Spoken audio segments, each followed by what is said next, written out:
proper Chelsea. Man like CB. Is the man, the myth, the proper Chelsea. Man like CB. Team, squad full of youngsters. Man, this shit is so obscene. I got to crash the directors when Stanley and Stewart. I know that they're playing against us. But this is what Minerals and CB and all the crasher outers are doing, is they're saying, oh, you're finally talking about the directors and the owners. I'm sick of Win Stanley and Lawrence Stewart. You know Win Stanley and Lawrence Stewart? Bro, it's a thing where clearly Win Stanley. He even gives me gas saying that man's name. Oh, he gives me gas saying that man's name. Win Stanley Pack. 1 billion squad. Paper was wasted. Shit, I swear I see Sheffield out play us. I grew on trophies on trophies on trophies on trophies. Up in Porto, man, they know me. I'm proper Chelsea. Okay, I match my kit with my Sony. So wait.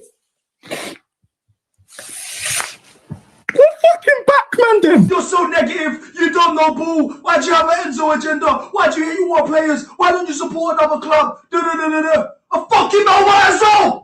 If you are gonna die this fucking hill, that Enzo's good. Cause I saw my own eyes.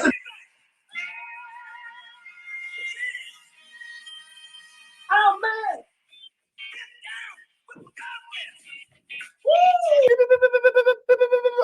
I got a sense the Enzo sexual radar was just beeping.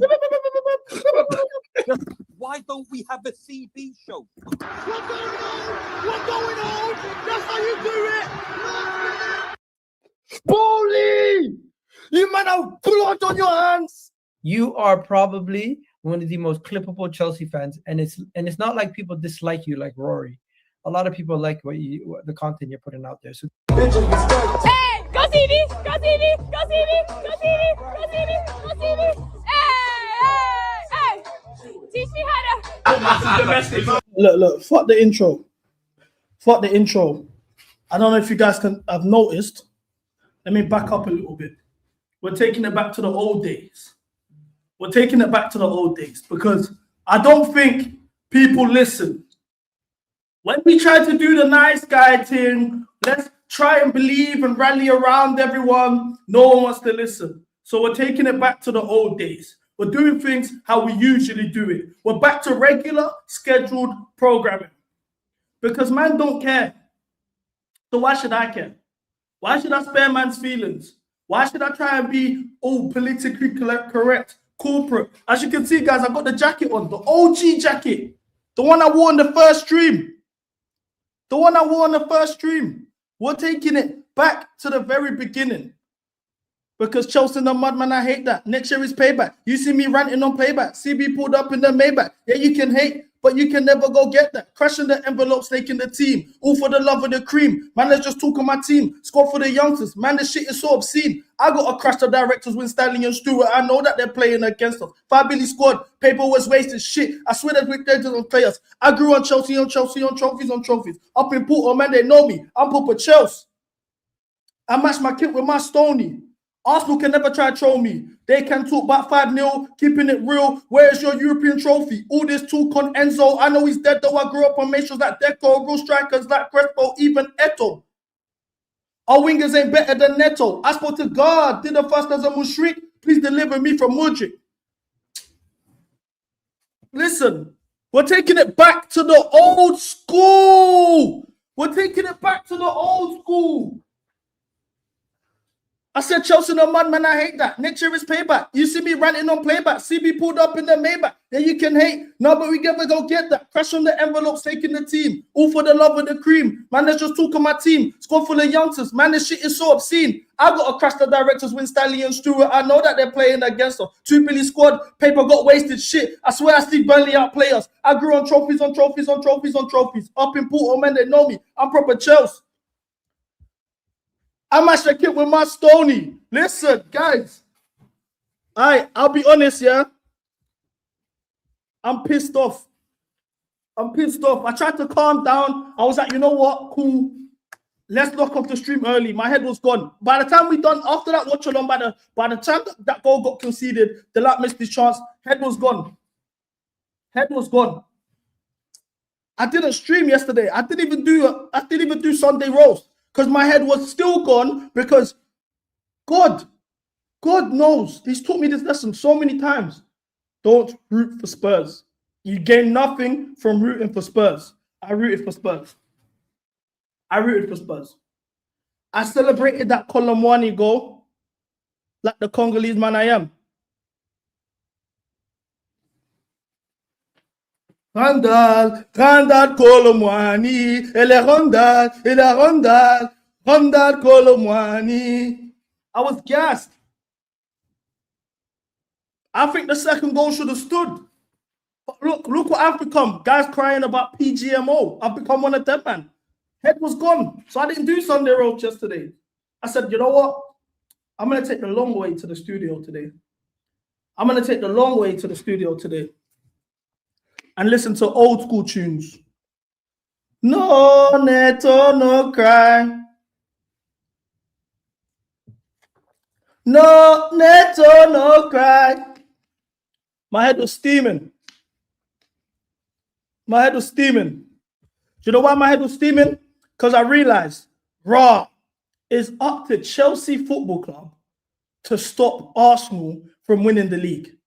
It's up to Chelsea Football Club to stop Arsenal from winning the league. Now, naturally, you guys need to realize, I've been a Chelsea fan since 2004, maybe 05. As all my earliest memories in life, I've been Chelsea. My earliest football memories in life, I've been Chelsea. I've been Chelsea since they used to show Sex Extra on TV, and I used to think, okay, yes, when my parents ain't in the living room, I was going to quickly flick to Sex Extra. If you know, you know. I've been Chelsea since I thought Sex in the City was pornos. And I used to see Sex in the City on Sky, and I'd record it on the low, go watch it, and it's just a bunch of middle-aged women chatting. That's how Chelsea I am. Do you know what I'm saying? I've been Chelsea since fucking American Dragon, Jake and them, man. My Name Is Earl was on E4. 2 pints of lager and a packet of crisps on BBC Three. Kidulthood. Do you know what I'm saying? That's how long man's been Chelsea. And throughout that whole run, that whole stretch, somebody telling me it's up to Chelsea to end Arsenal's season, I would have smiled and said, no problem. I would have slept like a baby. I would have circled that day in my calendar. I would have talked shit for a week straight in school. Anyone that was an Arsenal fan, I would have popped shit to them, and I would have known without a doubt that we was going to smoke them. Without a doubt.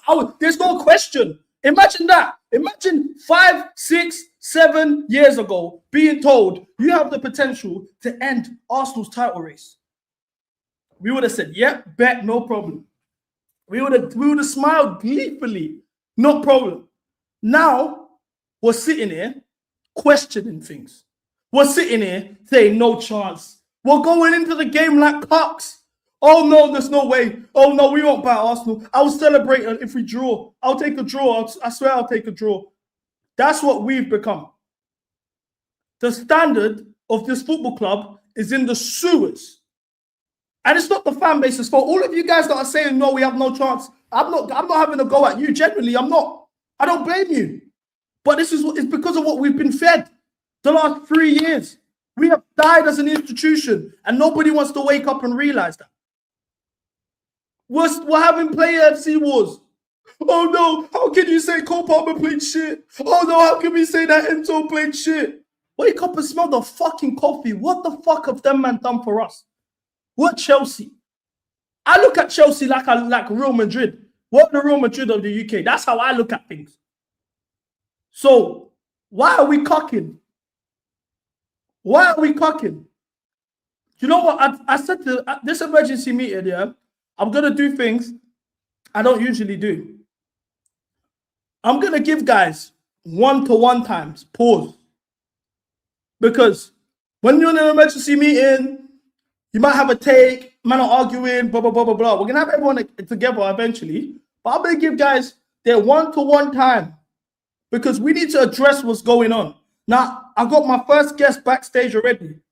This guy's been he's been killing things. He's been killing things. We've had him on the show before, but we had him on a show where we weren't really chatting ball like that. Do you know what I'm saying? I put subscriber only mode because we need to get to 8K. I said we'll get to 8K by March. We're almost there. We're 7.9.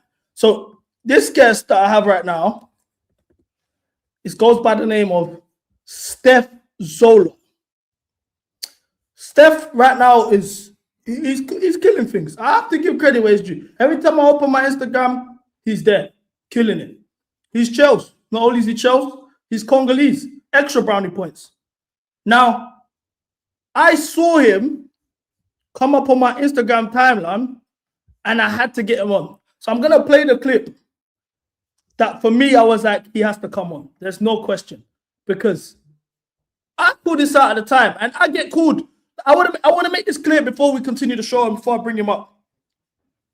Today, there's no agendas. Today, there's no player FC. Today, everyone is holding corn. I don't care if they're your favorite player. I don't care if man will play of the year 2 years ago. I don't care if you man rate the manager or the board or Clear Lake. I don't care for nothing. Everyone's holding fine today. I don't care if I've met you in person. I want to make that very clear so we know what we're signing up for today. I want you to understand what you man are stepping into today. It's a war zone. It's a war zone because we can't be letting this stuff slide. Why are we giving man grace? Without further ado, I'm going to slap the clip up and then I'm going to bring my boy Steph Zolo in. Let me find the clip. Here we go. Here we go, people.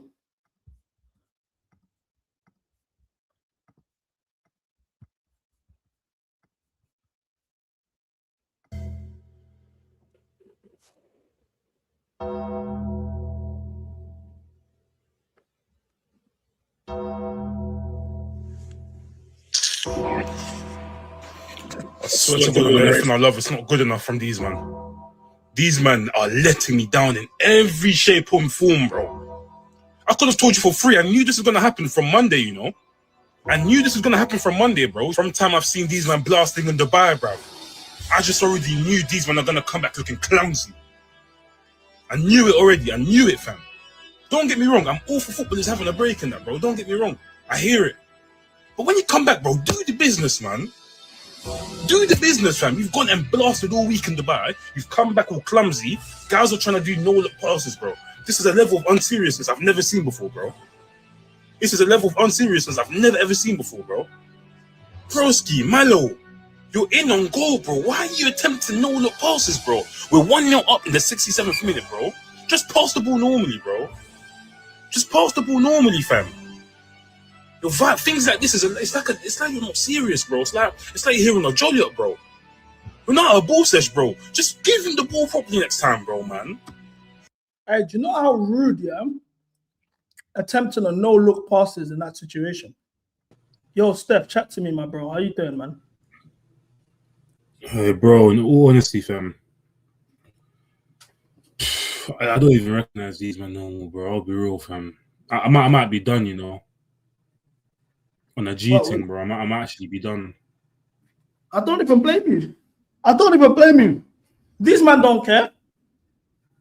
You think they care? Genuinely, you think the man care? Broski, I need to know, yo. How many Azul? Who ordered the Azul in Dubai, bro? That's what I need to know. Who was the one calling shots in Dubai, bro? Who was the one doing this to the bartender? I need to know who that was, bro. Because whoever that was is mainly responsible as well.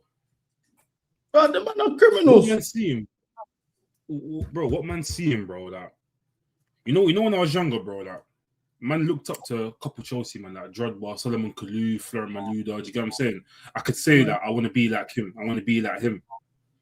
Bro, my mother's life, bro. I don't see one player in this team where a young kid is gonna say, I want to be like this guy, I want to be like that guy.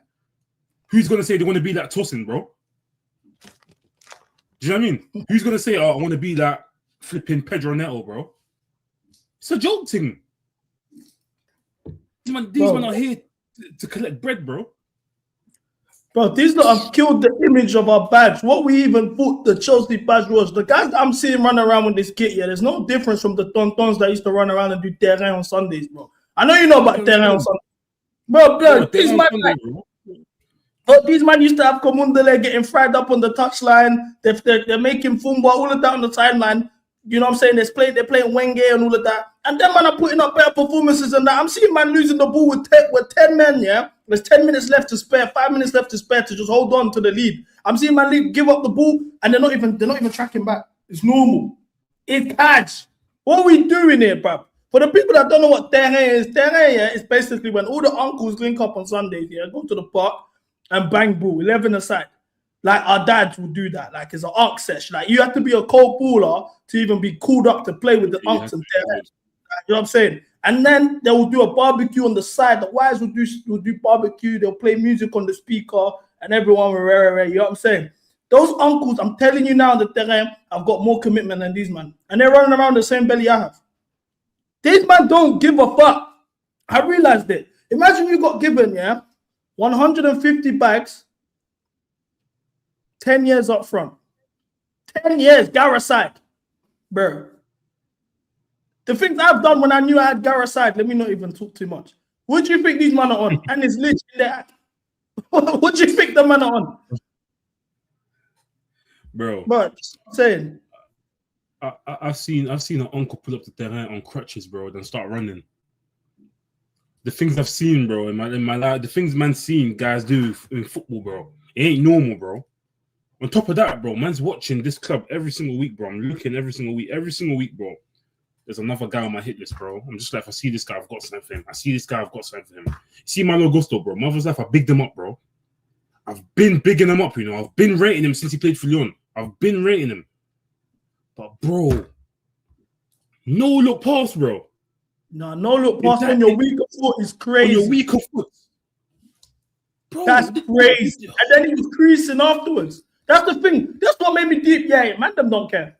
Man, them are getting paid regardless. Man, them are gonna go Sumu-san and bagatelle or take afterwards, regardless of the result.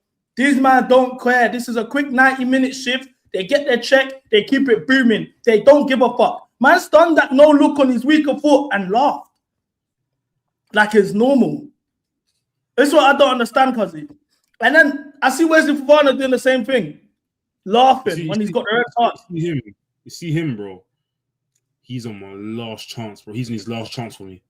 I'm not gonna lie to you. After what he done against Arsenal, that tomfoolery he pulled against Arsenal, I wanted him gone. I didn't want him to play no more. Furthermore, hey, I swear we got my man that won AFCON. What's his name? So, bro, just dash him in there. I'm not gonna at this rate, bro. Just dash anyone in there, bro. I'm not gonna lie, because what I'm seeing, bro, it don't make no sense. It don't make no sense. It don't make no sense.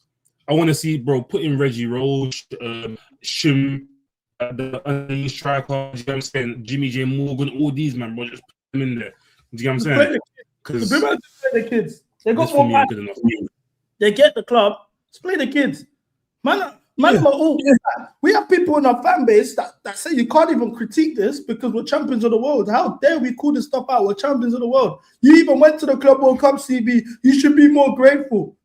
Bro, 3 relegation sides, newly promoted sides, are pulled up here and gotten points at Stanford Bridge. Normal. 19 points lost from winning positions. Normal. I'm not gonna lie, bro. This Club World Cup thing, yeah, is it me or it only matters now? Because you know, back then, it wasn't really for me. It wasn't really a thing like that. I'm not gonna lie. It wasn't really a thing like that. Like you're never gonna openly say, "Yeah, world champions." Like when Barcelona won it, they weren't talking like this. They weren't saying, "Yeah, world champions," bro. They're looking to go get more. Yeah, Champions League. Why are we still living off that, bro? That's what I don't understand. We're living off a tournament that was in America for what? How long was the tournament? A couple months, bro. It was basically a pre-season tournament. We're living off that. Why are we living off that for? That's not what I'm used to. I'm used to winning Champions Leagues, FA Cups, all of this. Don't tell me about no Club World Cup. I don't care about that. I don't, respectfully, I don't care about that. The only reason man are still gassing about that is because that's probably the only trophy we'll win in the next couple of years. We'll still be talking about this in 2027, in 2028. We'll still be talking, oh yeah, we're Club World Cup champions. Come on, man. What's this about? What are we doing over here? And then on top of that, bro, this manager, why did he give them 8? I heard he gave them 8 days off. That's for me, that is unheard of from a Premier League club in the middle of the season. 8 days off. Hey, do you know what's mad, yeah? Do you know what's mad? Cool. Obviously, them man went to Dubai. Yeah. Calm. They went to Dubai. Whatever. I said at the time, if they didn't win the game, if they win the game, who cares? Enjoy your break. Whatever. Cool. Enzo Fernandez's girl has posted this on a story today. My man's in Switzerland today.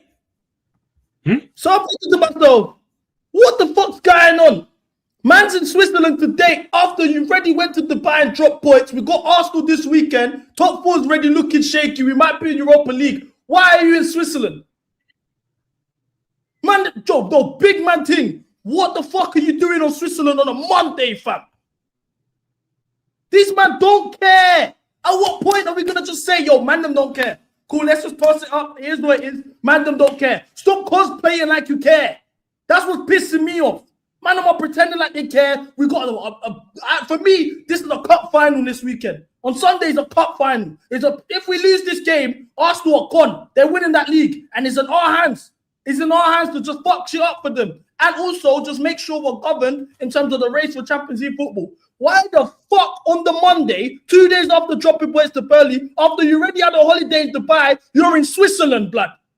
What business do you have to do in Swiss? There's rollies in Hattons. What are we doing? I want to know what he's writing. That's what's pissing me off now. I want to know what he's writing. What are you writing? What is Broski writing? Well, I'm seeing there. I'm zooming in. These man. I think it's the Bible. It's the Bible. It's the Bible. Yeah, I'll be honest. That's well done to him because we need all the prayers, man. We need every single prayer. At least he's doing something productive while he's in Switzerland. Because, I lie on the Bible study. I'll lie on there, but come on, there's an Église in London, bro. Bro, there's Église, bro. I know good Spanish Église, bro, in Elephant and Castle, bro. All the Colombians and that go there. Go Elephant and Castle and link them, man. And link all the Latinos. Go link them, man, and Elephant and Castle and go to church. No, bro, but shit can't be that bad, bro. Man had to go to Switzerland to do Bible study, bro. That's how I know shit's bad. Big man thing, bro. A man's gone. They've gone to Dubai. Cool, we allowed it. Just beat Burnley. We didn't beat Burnley. Enzo himself had a stinker. Man, don't want to keep it real. It's because they're doing Play FC today on the stream. There's no Play FC. He had a stinker against Burnley, especially in that second half. Calm. You've now 2 days later gone to Switzerland when we have, like I said, a cup final on Sunday in Arsenal with the potential to derail their title race and also govern us in the race for Champions League. Why are you in Switzerland? Once again, further showing that Mandem just don't care. I now want to ask the question, what do we do? How can we incentivize the players to care? Because before it used to just be the badge. Oh, the fact there's a badge, whatever. Nowadays, that's not enough. They're not motivated. To win ain't enough for them. Even from the board showed them they don't care about winning. Why should the players care about winning? How can we incentivize this? Should we start finding them when they drop points? At least when it's a position that we don't expect to lose. Should we start finding them? What can we do? We need to start dropping, man, that flowers, bro. I ain't gonna lie. Guys need to drop that. I feel like this manager's too nice as well, man. He's giving guys second chances. Wesley Fofana should not still be starting for this team, after some of the performances he's had, by the way. So who would start? Bro, I can't. I will take it. Listen, just put that Sarr in there. Put Sarr in there. Is he injured or something? No, he's not. He's not even injured. He's off the bench. Yeah, he's not even injured. Start him. Start in this game. I'll be honest. Just start him. Who's your best centre back? Out of curiosity. Our best centre back.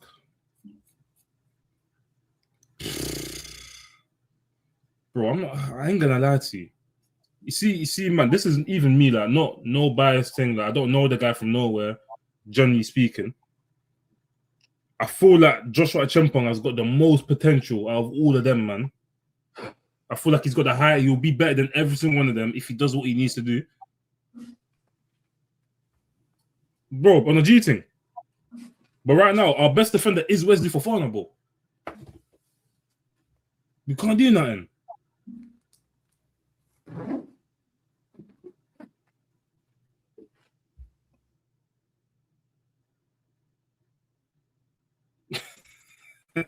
Bro, you chat. Let me know, chat. Am I chatting rubbish, bro? Joshua Chempong, bro. Bro, I've seen him play. I'll be honest. He's a player. He is a player. But right now, I'm saying our best defender right now is going to be Wesley Fofana or Trevor Chalobah. It's one of them two. Who else have we got? It's not Badia Shield. It's not Sar. We haven't even seen him yet. Well, you're taking. Off, bro? You're I'm being serious. You're taking. I'm being serious, bro. I'm being serious. I'm taking the piss, bro. I sat down, bro. Come on, man. This is madness. I'm being dead serious, bro. All right, bro. This is. Well, my man's wait. Bro, deep it. My man's 19, you know. So he's technically still got the wonder kid status. After 2020, listen, after 2021, bro, it's either you're good or you're shit, bro. I can't even mention Colliwell. Colliwell, of course, our best CB, but my man's injured. What's him? Colliwell, Lewis Colliwell. Lewis Colliwell is crazy. Man, you know what I'm talking about, don't it? But yeah, bro, let's be honest now. Joshua Chempong has the highest ceiling of all them defenders. Do you know how I know this? Let me tell you for free, yeah, bro. Man plays for FM. I play Football Manager. God knows I'm Football Manager. God knows. Hey, God knows I'm Football Manager. He signed for Madrid, bro. He signed for Madrid and won Champions League. And he Bro, I'm so happy connections moving that same shaky. season. I'm so on my happy. server, I'm telling you. I was talking about FM. Lewis Colliwell is crazy. Hey, Lewis Colliwell is crazy, bro. This is madness, bro. This is madness. I am trying to find that video of you playing football. English bro. ain't my first language, man. My bad. I'm trying to find that. I'm trying to find that video. I said it back. Wait. When I zinged it and it went off the pitch. Yeah. Wait, let me find that. Bro, that video, Send it to me. I've got an excuse for that anyways. Send it to me on Instagram. So let me send it to you now. Let me find that. Lewis Colliwell. See that day. Not like the Josh Achapong prop needs to stop, bro. It needs to stop. But well, you don't rate him? Nah, hold on, no way. Come on, Yeah, man. Robert, The guy's 19. Robert's pulling up. It's not that I don't rate him, but I think our fans overrate him. They talk about him like it's someone he ain't. Like you know what you just said is what a lot of men in our fan base do. It's a track. Well, so you don't think he'll be better than Fofana? If he stays injury free and does what he needs to do, he won't be better than Fofana. Bro, I don't believe in ifs. Do it, bro. I don't believe in if. Until I see it, then I'm not like, what am I basing this on? Hopes. Nah, he'll be better than Fofana, guaranteed. Okay, so Bro, cool. Fofana's good as well, but I don't know what his problem is these days, man. Today, Today we're gonna address it. This is the agenda of the show. Obviously, Asma should be here. Robert's should be here for a bit. Kuba, Two True's not available. I said to Two True when he said he couldn't make it today. I said the day that Cole Palmer drops a stinker, you're not gonna address it. You're ducking the emergency meeting. He didn't respond. So that's that. So what we're gonna do? The agenda is we're gonna crash every single player that was a part of this. We're gonna be honest as well. And not only are we gonna talk about this Burnley game, we're gonna rate them on their seasons. Then we're gonna talk about the manager. Then we're gonna address the fans. Robert has a segment when he comes here about the fans. So when he's on here, we'll talk about that. But he has a segment on the fans. Now, I want to get the squad for the Burnley game. Then after that, we'll talk about Arsenal. I know you guys want to talk about the Mexico stuff. We'll talk about that. Don't worry. So cool. I'm going to get the squad up for Saturday's game. Still haven't found this video from. Bro, you got so many videos. You shit out videos, bro. I was trying to find it. I'm like scrolling pairs. I'm like, bro, there's no way I'm finding this shit. Yeah, I was like, even I can't find it as well. Yo, when did I post it?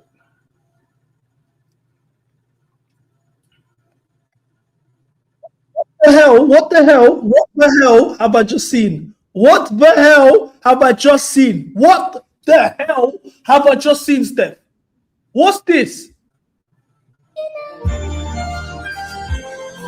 What's this?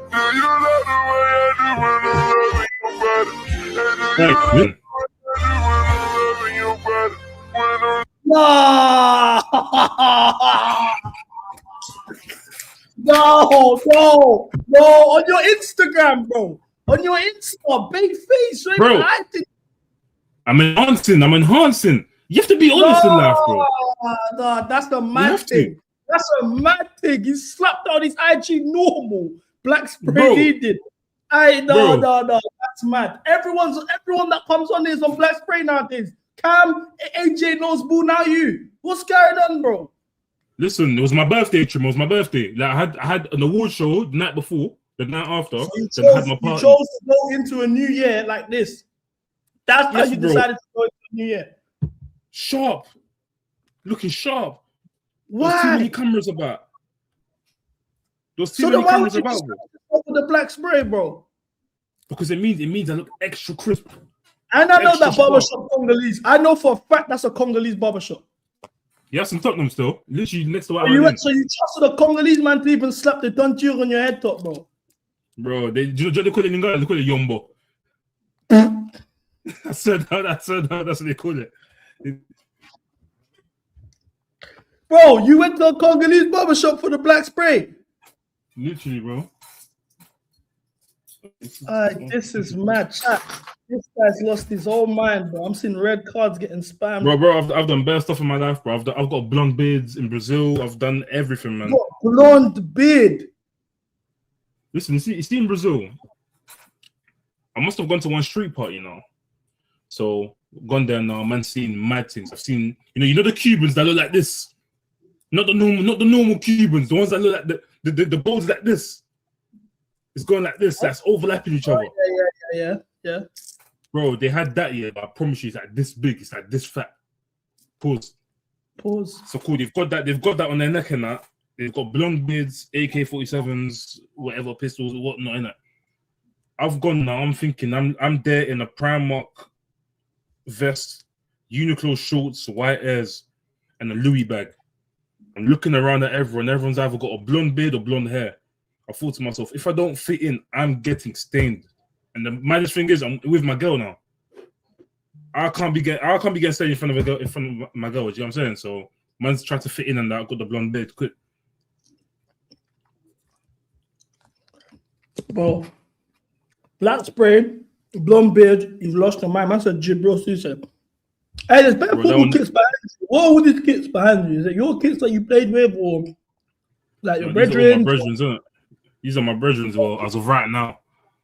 I've still got more coming in. So you got Jack Radoni, the pink one. He's at Coventry. He scored a bang on the weekend. If you go check that. Obviously, Define Mobama. Then my boy Brooke Norton Coffee ripping up Genoa right now. Okay, that's cool. Shout out to them.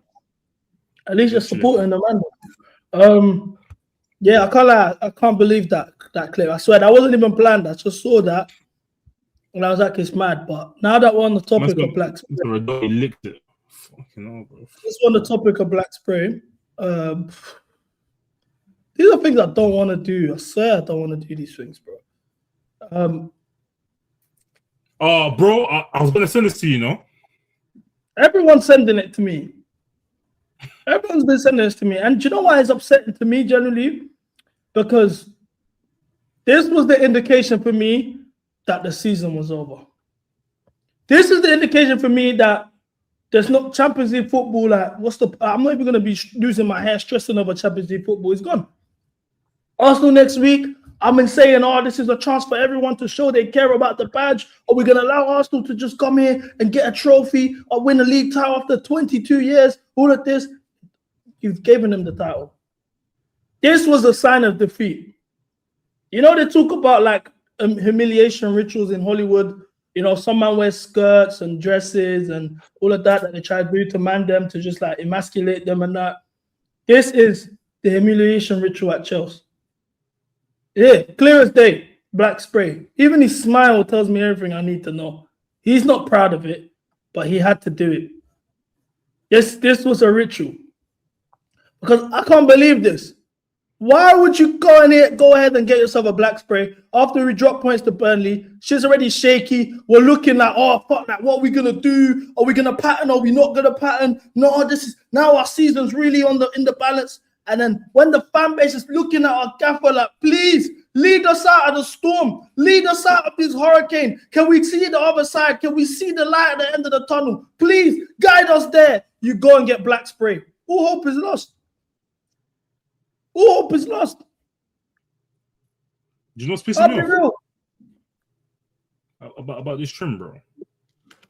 Go on. You know when a man doesn't get waves but doesn't get a high to pull taper, and it's just in between. That pisses me off, you know. Pick one. It's either you get waves, because right now he looks like he's got a high fade already. I don't like the fade. The fade's a bit high, but it looks like he's got S curls, but the S curls are just. I don't know, man. I don't know. I don't know. And why is the thing red as well in that barbershop? Why is the what's it, the cape, that thing they put on you? Why is it red? I'm telling you, it's a ritual, bro. It's the Illuminati. They got him and told him, bro, listen, you got to do this, bro. This is just part of the secret society. You got to put the black spray on. He didn't want to do it. I can see in his eyes he didn't want to do it. He just had no choice. This is mad. This is mad. I can't believe this, bro.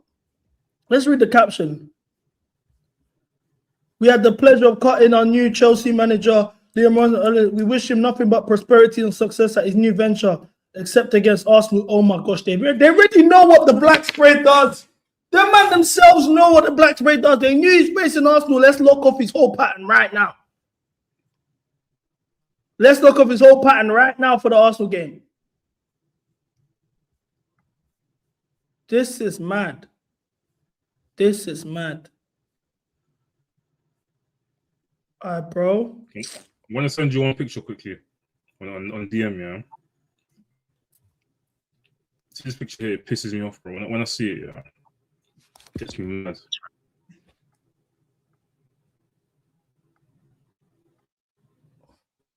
Let me send it again. Why does it piss you off? Let me. Oh, you got it, yeah? Oh, cool. You see this picture, bro? What in the fucking JLS is this, bro? A man's got a comb over, bro. Deep it. That's a comb over. You know them. That was the in thing back then, though. Bro, you know them man in France, CB. Them man in France that are doing the what do they call it? They do, bro. Who does he think he is, bro? Does he think he's Jules? Does he think he's Ryan Cherky, bro? He thought that would give him flair as a player. I know that didn't give him no flair. I know for free. I can tell you for free that didn't give him no flair. And the beard as well, scruffy. I thought the beard as well. You're on him. Now you're on him. I've been on him. He actually looks like a PE teacher. He looks like a head of PE. That's what he looks like. Honest to God, he looks like a head of PE. I can't trust this guy. I can't trust him. This is mad. How can we appoint this? This is the worst appointment I've ever seen in the history of Chelsea Football Club. It's the worst. This is worse than when we signed Samuel Eto'o on his way out of football, you know. No, but Eto'o pulled out though. But certain men weren't here for it because of his age, and I hear that. But what's the worst appointment? What's the worst appointment? Yeah, Liam Rosenior or Liam Delap? Oh, bro, Liam Delap, man. Liam Delap. Liam Delap, 100%.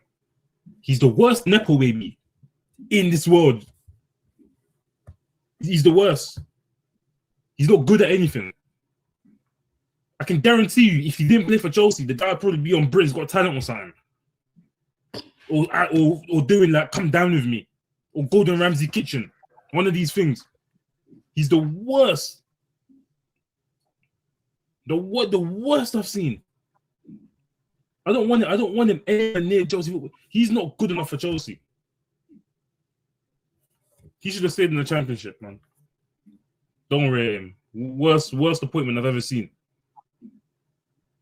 And I've seen some howlers at my club. They're asking Delapo Garnacho. I still, do you know what it is with Garnacho?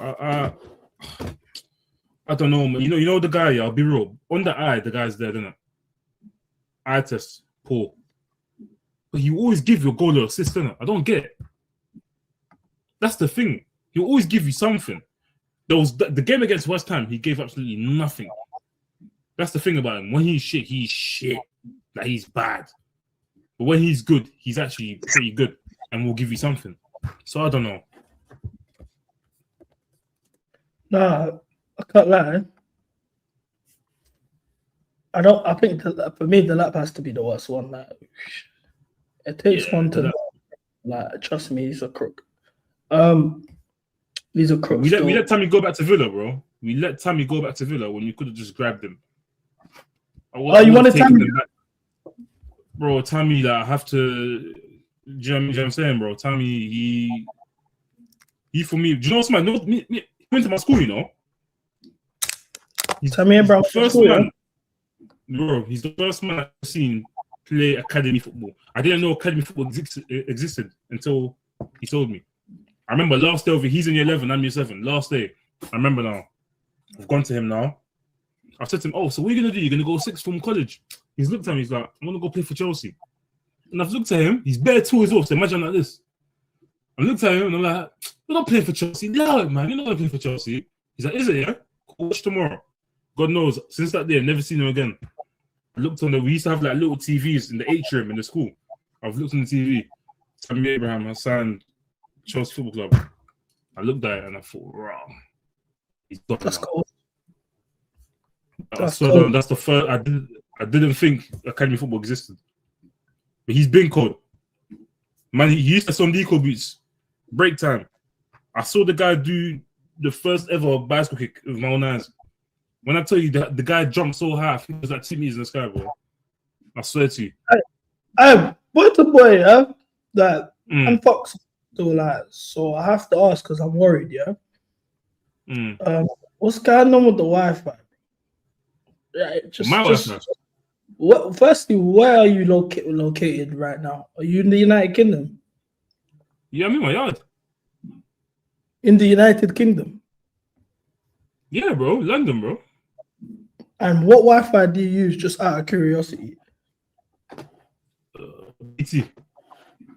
You don't use BT. Be honest, bro. You use TalkTalk. You use TalkTalk or you use PlusNet. You don't use BT. That Wi-Fi is mad. And you know what I was ignoring it for time, but I was like, bro, like, listen, I'm thinking it too long in my head. I have to ask or I'm fake. I have to. If I don't ask, who am I? I'm a fake ass nigga, bro. I have to keep it G. The pixels are everywhere. Man, you're freezing mid-sentence. Sometimes you're coming back. It's mental, bro. What's going on? This is probably the worst Wi-Fi I've ever had on stream, bro. 100%. I thought it was you one because you were freezing as well, you know. I was freezing, no chance. It's you. Your Wi-Fi. No, God knows. Now, come on, Zambia. You were freezing as well. So I was thinking it was you. Zambia's name in here, bro. I'm telling you now, yeah. Your Wi-Fi is mobulu. Even now, you're frozen.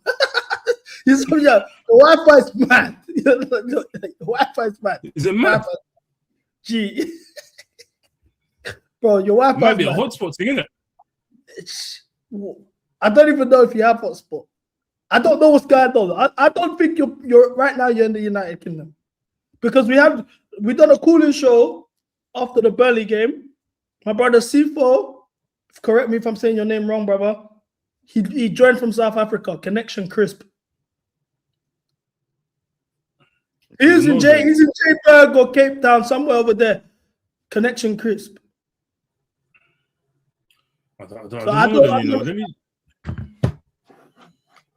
Let me try a thing quickly with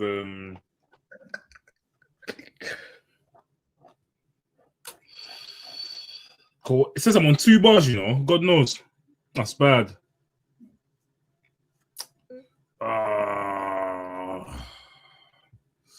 It's better though. It's better than before. Well, it's better now. It's because I turned off my Wi-Fi and my iPad and my phone. You're clearer now still. Let me go fix the box. Stay here.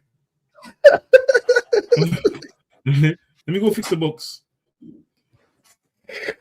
I said, let me go fix the box. Hey, I said, let me go fix the box. Hey, that is funny. He's into this, Gazy. He's into. I love Steph, bro. Every time Steph comes on there, I start creasing. Man said, Lewis, what did he call Cole? What did he call Cole? Lewis, what?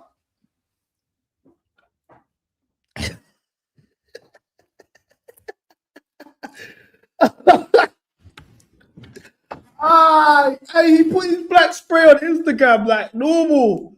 Yeah, Lewis Collywell. He put his black spray on his Insta normal cash like what's wrong? And then he has the nerve to be grilling Liam Rosenier's trim. And when he comes back, we're gonna ask him about that. He's grilling Rosenier's trim. Today is National. He's getting the pictures up and everything. I'm like, brother, you use black spray on your birthday.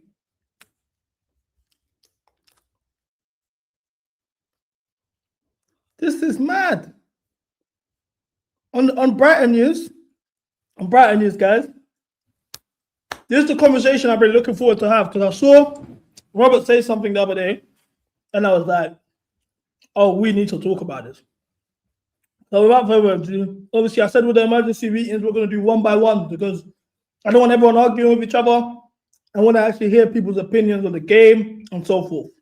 So without further ado, make some noise for the legend, my favorite MCGA member, to be honest with you, Uncle Robert. How you doing now? Oh, big up, big up. I'm all right, man. How you doing? I'm good. Just to check, is your Wi-Fi okay? We've been having Wi-Fi issues with the guests. My Wi-Fi is chilling. Right. I mean, you know, clearly got that covered. Oh my gosh. Everybody make sure I got top Wi-Fi every day. This is what you get in exchange for the praise. I see. How do you feel about this weekend? Because this weekend for me was like the eye opener of the reality of what this season is for me. It felt like we're finally not finally, but we are finally accepting that we're back in this cycle of accepting another top 4 race, it going to the wire 3 years in a row, feeling as though like we haven't made any progress. You know, last season it felt like we achieved all our targets. We wanted to get back into Champions League. We wanted to win trophies. We won the club cup. It was like, okay, we can use this to build on and get to the next stage. And then square one all over again. So for me, that's what the Burnley result summed up. How did you feel after that Burnley result? Disappointed, obviously.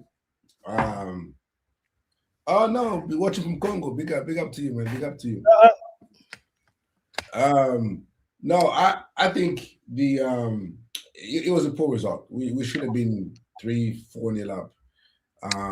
You know, by the time Fofana got a red card, you know, which I don't think if we're 3-0 up, he would have been pressing that aggressively, trying to win the ball back up high. And so it is one of those games. I'm not gonna draw, you know, season-ending conclusions and club-defining conclusions because we drew against Burnley. It's a poor result. You know, players should take accountability, especially for Cole Palmer. He's got to do much better. He's got you know, the pens can't keep on saving you all day long. So you need to, you can't be on the same, you know, non-penalty GA as Garnacho, and we crushing on Garnacho every time. So wait, hold on, he's on the same non-penalty GA as in the league. I think he's got 3 goals and 1 assist in the league. Garnacho got 1 goal and 3 assists in the league. without penalties. If I'm Wow. not mistaken. That's crazy. But yeah, go ahead. Sorry, continue. Sorry, I interrupted you. Yeah, so that is what it is. I think he needs to step up his performance. He needs to be the Cole Palmer that we knew, that we came to love, and stop trying to chase these. I think looking back, you kind of feel like he's chasing that first season over again. Like trying to chase that first season, trying to make sure his numbers are top, trying to make sure he's got GAs and he's scoring hat tricks and he's giving hat trick of assists, here and there. Where he just play the game the way you know how to play the game. Enjoy play, make somebody here and there, but play simple, pass it simple. Don't try to be a hero every single time, which I think that's what he tries to do. He tries to do the hero every single time. He has to be, we won because of Cole Palmer. We won because of Cole Palmer, no questions. Sometimes it's just you facilitate others for to be heroes. You facilitated João Pedro to be a hero. You facilitated Pedro Neto to be a hero. You facilitated Enzo Fernandez to be a hero. You don't have to be a hero every single time, right?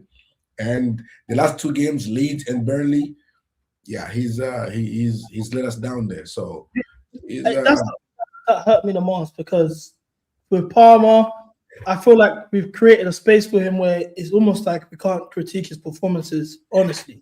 It's like before it was, Maresca's playing him on the left-hand space. He needs to be on the right-hand space. Then it was, he's not a 10, he's a right winger. Then it's, he's injured. Now, before that as well, it was Jackson, he's missing all the chances. Now João Pedro's bagging chances. We can't even put down him.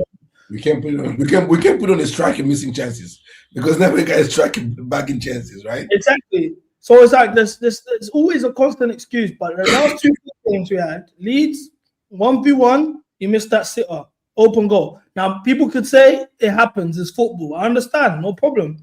Then he had another opportunity against Burnley, through on goal once again, overthinks it, panics, you could say, kicks it straight at the goalkeeper's hands. Doesn't even force a corner or anything, a spillage, kicks it straight, safe into the keeper's hands. Now that's, for me, that's if it goes 2-0, that game's put to bed. We don't have to, especially in the first half. It's put to bed, no question.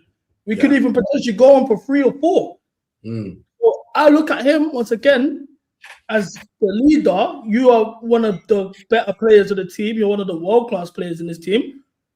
We need to look at you for answers. It's the same way in the NBA. You look at the number one option. If they're not winning, you get knocked out of the playoffs or whatever.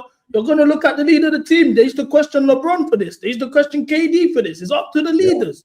Yeah. We drop points and we point the finger on Garnacho, Neto, Delap, who are not the leaders of the league. So, you know what I mean? Like, why do we not hold our best players accountable? Since when is that become? Yeah, this is what people want. Oh no, but blame Tosin and Fofana. I was like, Tosin and Fofana are not 8th in Ballon d'Or. Cole Palmer was, right, and he's the one that is amongst the best of players, and he's the one that's got to have the show, because to whom so much is given, so much is required. If you want the tag to be the man at Chelsea, well, when it comes time to be the man, we need you to be the man. We can be associating with Tosin at the same level and have the same level of expectations. And so for me, it's not even those misses are poor or bad. For me, what's been more puzzling is his decision making in and around the box.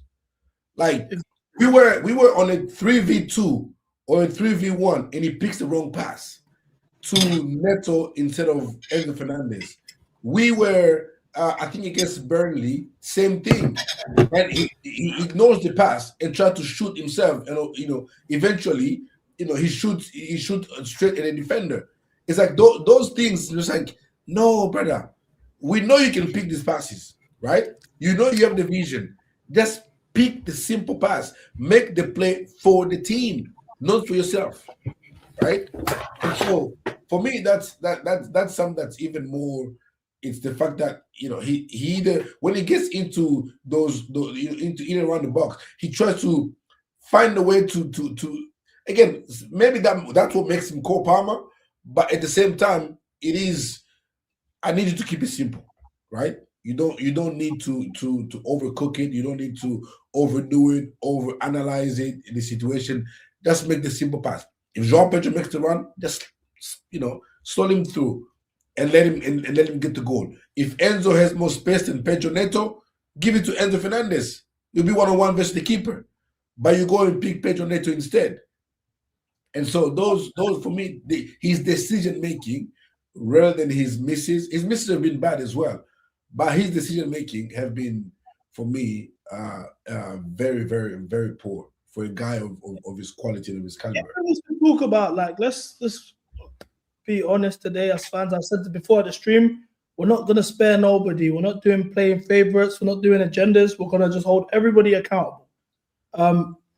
When I realized the fan base is not honest anymore, and I genuinely looked at myself and I said, wow, I take the blame for this, because when nobody was talking about this specific player, it was me that was calling him and like making jokes about him, and videos are getting clipped up and going on TikTok and whatever.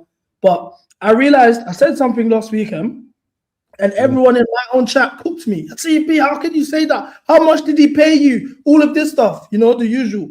I said, Pedro Neto Lomba has had a better season than Cole Palmer, which I think is a fact. I don't think there's, and Neto's been frustrating to watch at times. I've ridiculed Neto at certain points. I wanted him off the pitch multiple times this season.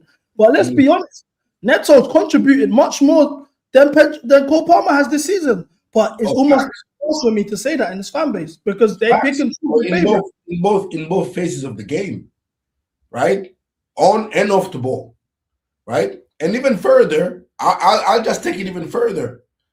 I think as a team, and I said it here, and True lost his head. We've looked better with Enzo Fernandez in the 10 than with Cole Palmer this season. That is just me. When Enzo Fernandez plays in the 10, we look much better. What are the multiple games where Enzo's played in the 10, so we can break this down? Okay, he played in the 10 against obviously Barcelona. He played as a 10. He played as a 10 against. I'm trying to think the games recently, especially under Rosenior. He plays a 10 against Paphos, right? He plays a 10 against. He did Barcelona, Brentford, Fulham. He plays a 10, yeah. Manchester City away. Man City plays a 10 and back did the goal at last year. What other game? Was he? No, Wolves. He didn't play. Did he play the 10 in Wolves and Cole Palmer played the wing? Yeah. Yeah. He played that left 10 role, like. Yeah. That left half space thing. So yeah, I mean, when Enzo Fernandez has been the 10 for me, we've looked the better team, because I just think he keeps the game simpler than Cole Palmer does. That's just my opinion. But I just think Cole Palmer needs to go back to being Cole Palmer. You can't come here and be on the same non-penalty GA as Garnacho, and we crushing on Garnacho as and Garnacho ain't even getting the game, they run the game week in and week out like you are. Right? So Robert, can I say something quickly, Robert? Yeah. Go on. Did you see that video when they were talking about how Palmer needs Jackson? Yeah. What me? What the one I said? Palmer needs Jackson. No, not you. It was Paul Merson. Yeah. Bro, how would you expect him to play with these bozos around him? You get what I'm saying? That's lazy. That's lazy. It's not lazy. It's not lazy. Okay, no. Let me have this. Let me hear this. Okay, rebuttal. I'm gonna rebuttal you straight away. Who did he have around him on the pitch when he was balling out? Modric, Mudrik, Noni, Jackson. Should we go Conor on? Gallagher, Conor Gallagher in the 10. Mm-hmm.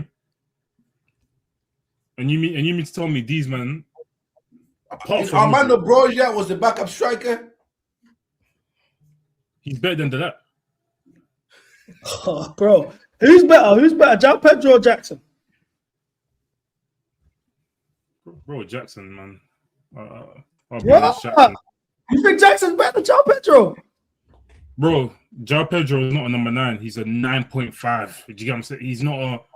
I think, bro, if Jackson could finish his Of course chances, we agree with him, bro. I actually agree with him. I think Jackson's a better. bro, number Jackson's 9 better than João than Pedro. João Pedro is a better finisher than he's a better finisher than Yeah, he's a better finisher. Yeah, he's a better finisher. Listen, I think this they're both. is I what think I they're need. both just like the same profile, but I think like you said, JP's a more of a finisher. So then he's more of the number. Yeah, JP. Yeah, if the ball is in the box, I want JP at the end of it, right?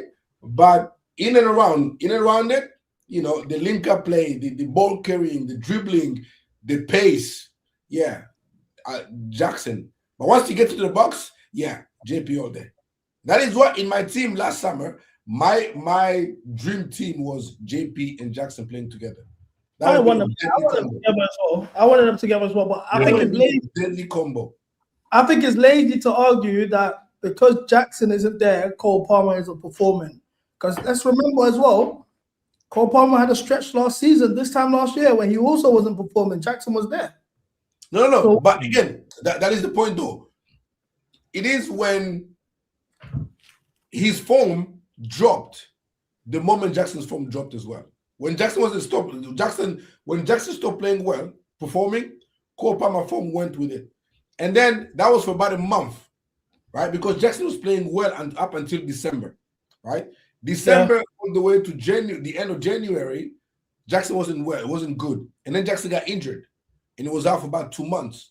And Palmer we were having to play him against Legia Warsaw to see if he can get back a couple goals and regain his confidence, right?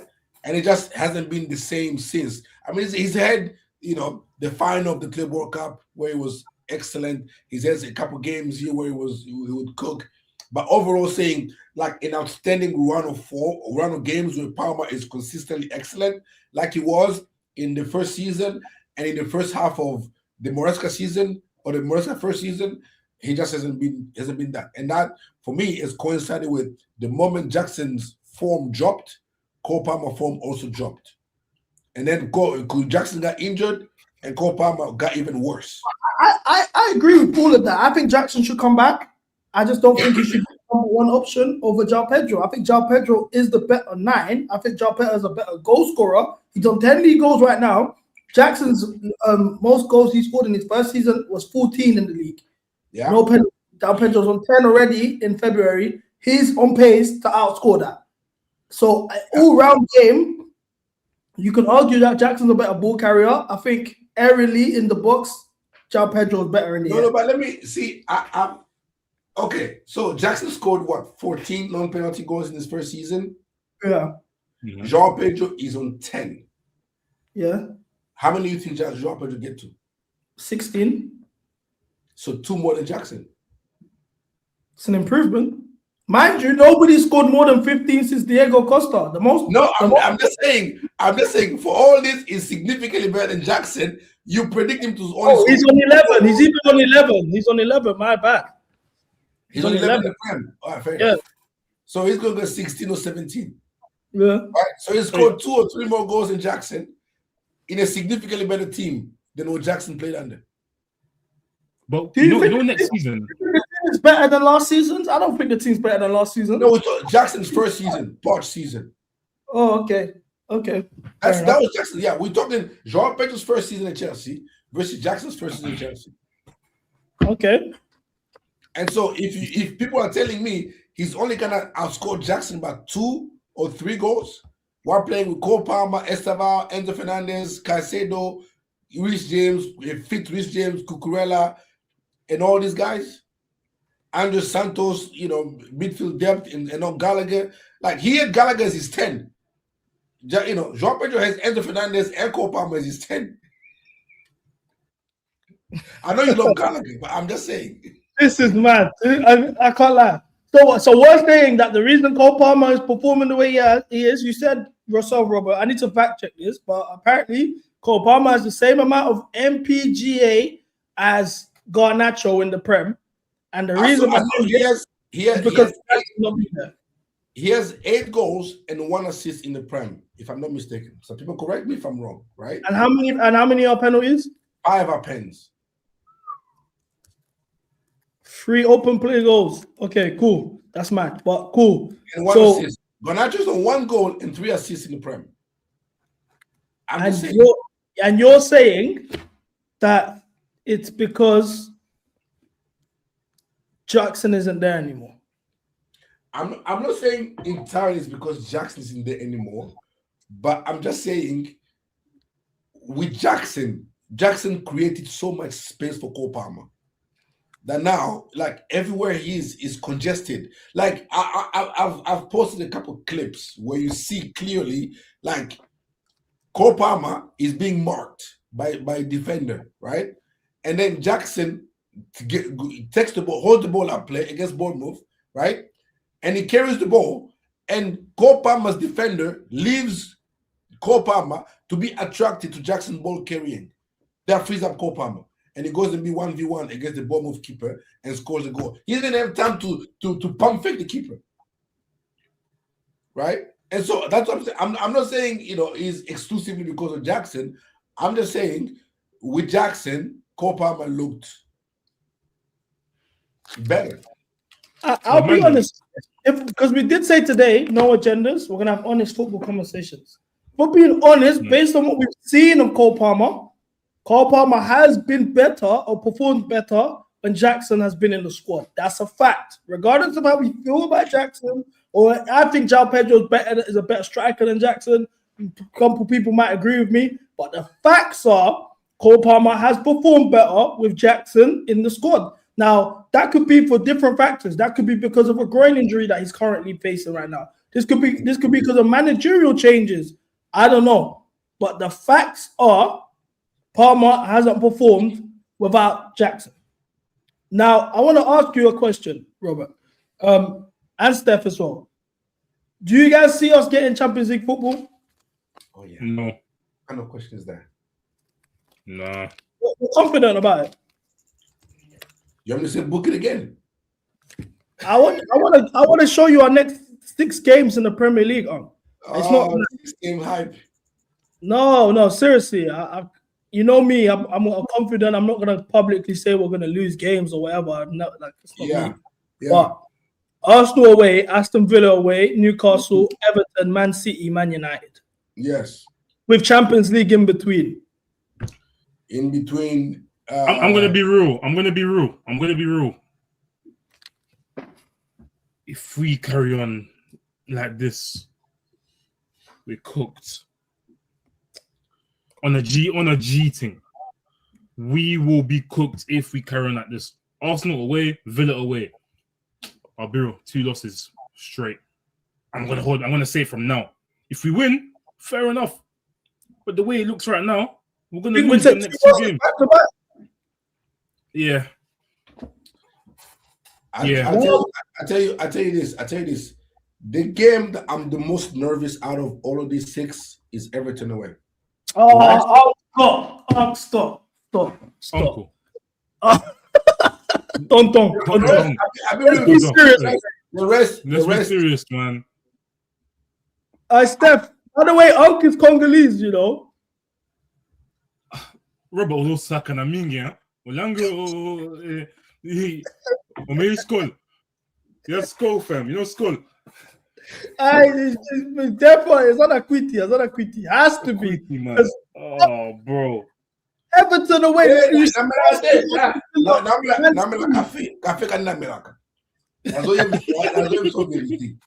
Everton is a match more to beat a minimum match nil.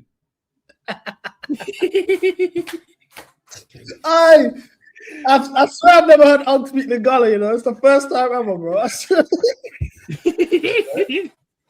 I'll be honest. No, but Everton, you see Arsenal, you see Man City, United, Villa. You're saying Everton. I'm gonna tell you why. You have to know your own team. Every single game of every single one of those games, we're gonna get up for. We're gonna get up for Arsenal. We're gonna get up for Villa. We're gonna get up for Newcastle. We're gonna get up for City. We're gonna get up for United. Wait, but how can you just switch? Wait, Tonto, how can you just switch the accent like you're from the Bronx? He lives in Bronx, bro. But how did you switch? No, but the way you switched it was mad, though. It was mad. I'll be honest, yeah. For me, I said it earlier. I said it in my match reaction after the Burnley game. Personally, if these players can't step up this Sunday against Arsenal, this is an Arsenal team who are on pace now to win their first league title in 22 years. You know, London has been blue for my whole life. At the end of the day, there's been a lot of stuff about these players not caring. Obviously, they went on holiday. Enzo's on holiday as we speak in Switzerland right now. Wesley Fofana got a red card. He was laughing when he came off the pitch. Gusto's doing no-look passes in the box with his weaker foot. Everyone feels like in the fan base, these guys generally don't care. We haven't beaten Arsenal in 10 games. There's an opportunity now for us to stop them from winning the league. If they clearly care about the badge or anything, they have to stop them. Now, do I have faith in them to do that? That's a different conversation. I don't know. Do you think they can go to Arsenal on Sunday and get a result? Yes. No. I think. What do you mean by result, though? I'm here to tell you we're beating Arsenal on Sunday. We're beating Arsenal. Win 3 points. Yeah. Hey, Unk. You know when Onana do these things right here, 1, 2, 3 in the bag, book it. Please. Oh my God. No, but TV, what do you mean by result, though? Do you mean like? Because me personally, I'll be honest. I'll celebrate a draw. Okay, cool. That's what I think. So much to me. I think we can go there, get a draw, and that would fuck them over enough. I don't think. Listen, if we can get a win, that's great. I'll take the 3 points in it. I want the 3 points. But this is a game where we have to stop them from winning the league. All we need is a draw. A draw will fuck them over. No. You see, this is my problem with fans these days, right? I remember a time where I used to watch football, and I would if we lose, I'll take my L and go home, right? Nowadays, people want to carry about who's gonna cook who, who's gonna crush it on who on Twitter, and you're watching football in that lens, right? I don't care how this loss or win affects Arsenal.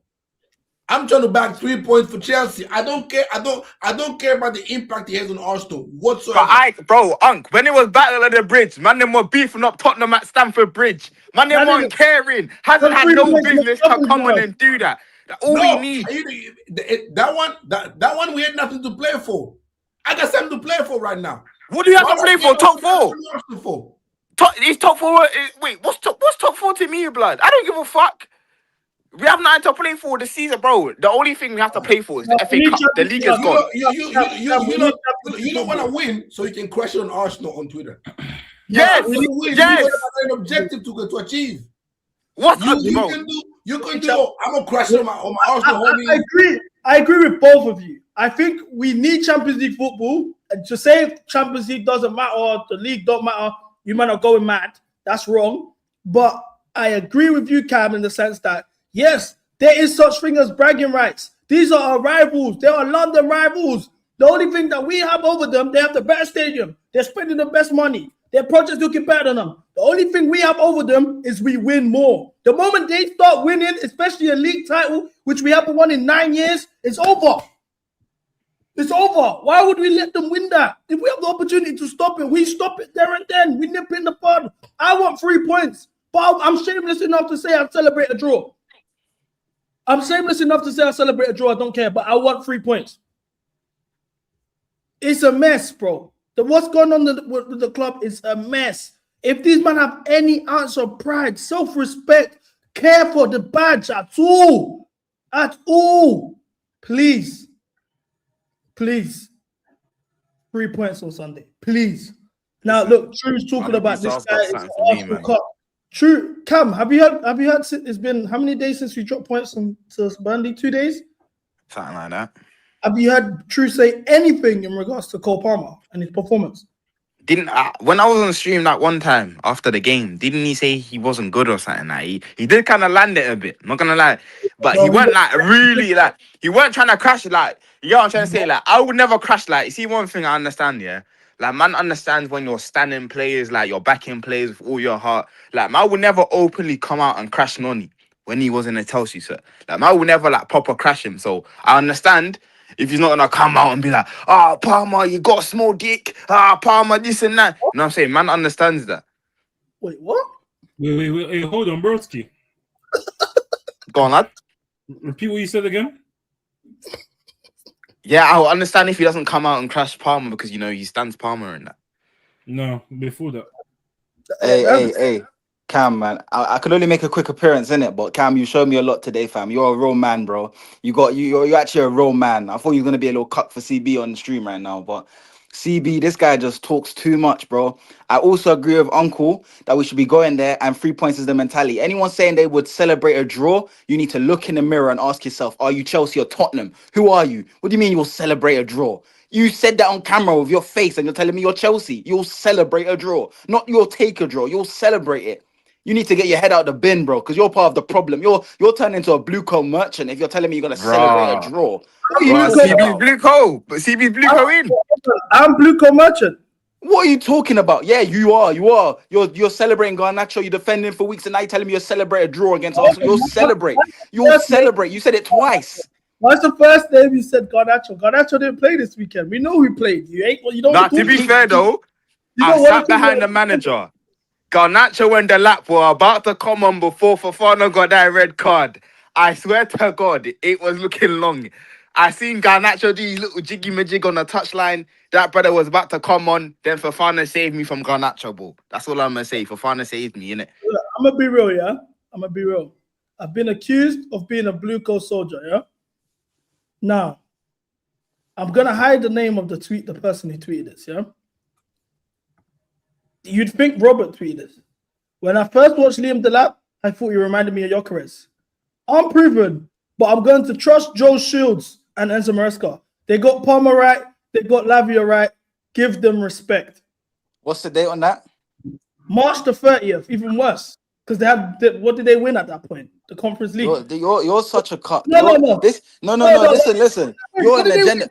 You can't put up a tweet and not let me speak. It's my tweet, guys. I'm gonna see this. This is my thing, bro. I'm gonna let my nuts hang, bro. All jokes aside, bro. It's me who tweeted it. Man's talking about he won't show the name. I tweeted it. I literally the first stream I came on, I said, bro, I've enabled this ownership too much. And I've got some things wrong. I don't know about Liam Delap. All I know about Liam Delap is what I've heard in the media. I've never watched Liam Delap. So what does this prove? I've crashed Joe Shields. I've turned my back on Joe Shields. I've turned my back on his ownership. They failed me. I turned my back on Maresca. Why did you turn your back on? Why? Everyone. No, but why did you turn your back on Joe Shield and the ownership? Bro. First of all, this tweet is after. This is like after the Club World Cup time. This is like Club World. That was after the Club World Cup. That's May the 30th. I didn't even step foot in America at this point. This is after we secured top 4. This is after we secured top. Listen, bro. See why you not let me? How you gonna put up the tweet and not let me speak, brother? Can I just say one thing quickly? Yeah, too true. You call yourself too true, but here you said 2 lies. Change your name to 2 lies. Why are you lying for? Nah, that's nasty.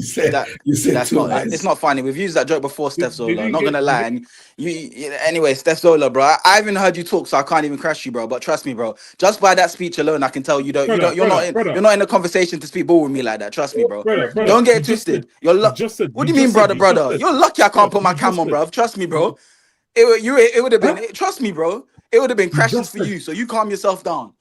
Calm yourself down. Okay, no, Steph, you're falling into his traps. That's what he does. Don't let him get away with this. Why did you stop trusting Joe Shields on the board? Why? What do you mean? Don't let me get away. Before I could speak, my man tried to come with that dusty joke. That joke's been done already, bro. That joke's been done already. That was unoriginal. Come on with new jokes. That's my question. Why did you stop trusting Joe Shields and the board? Why?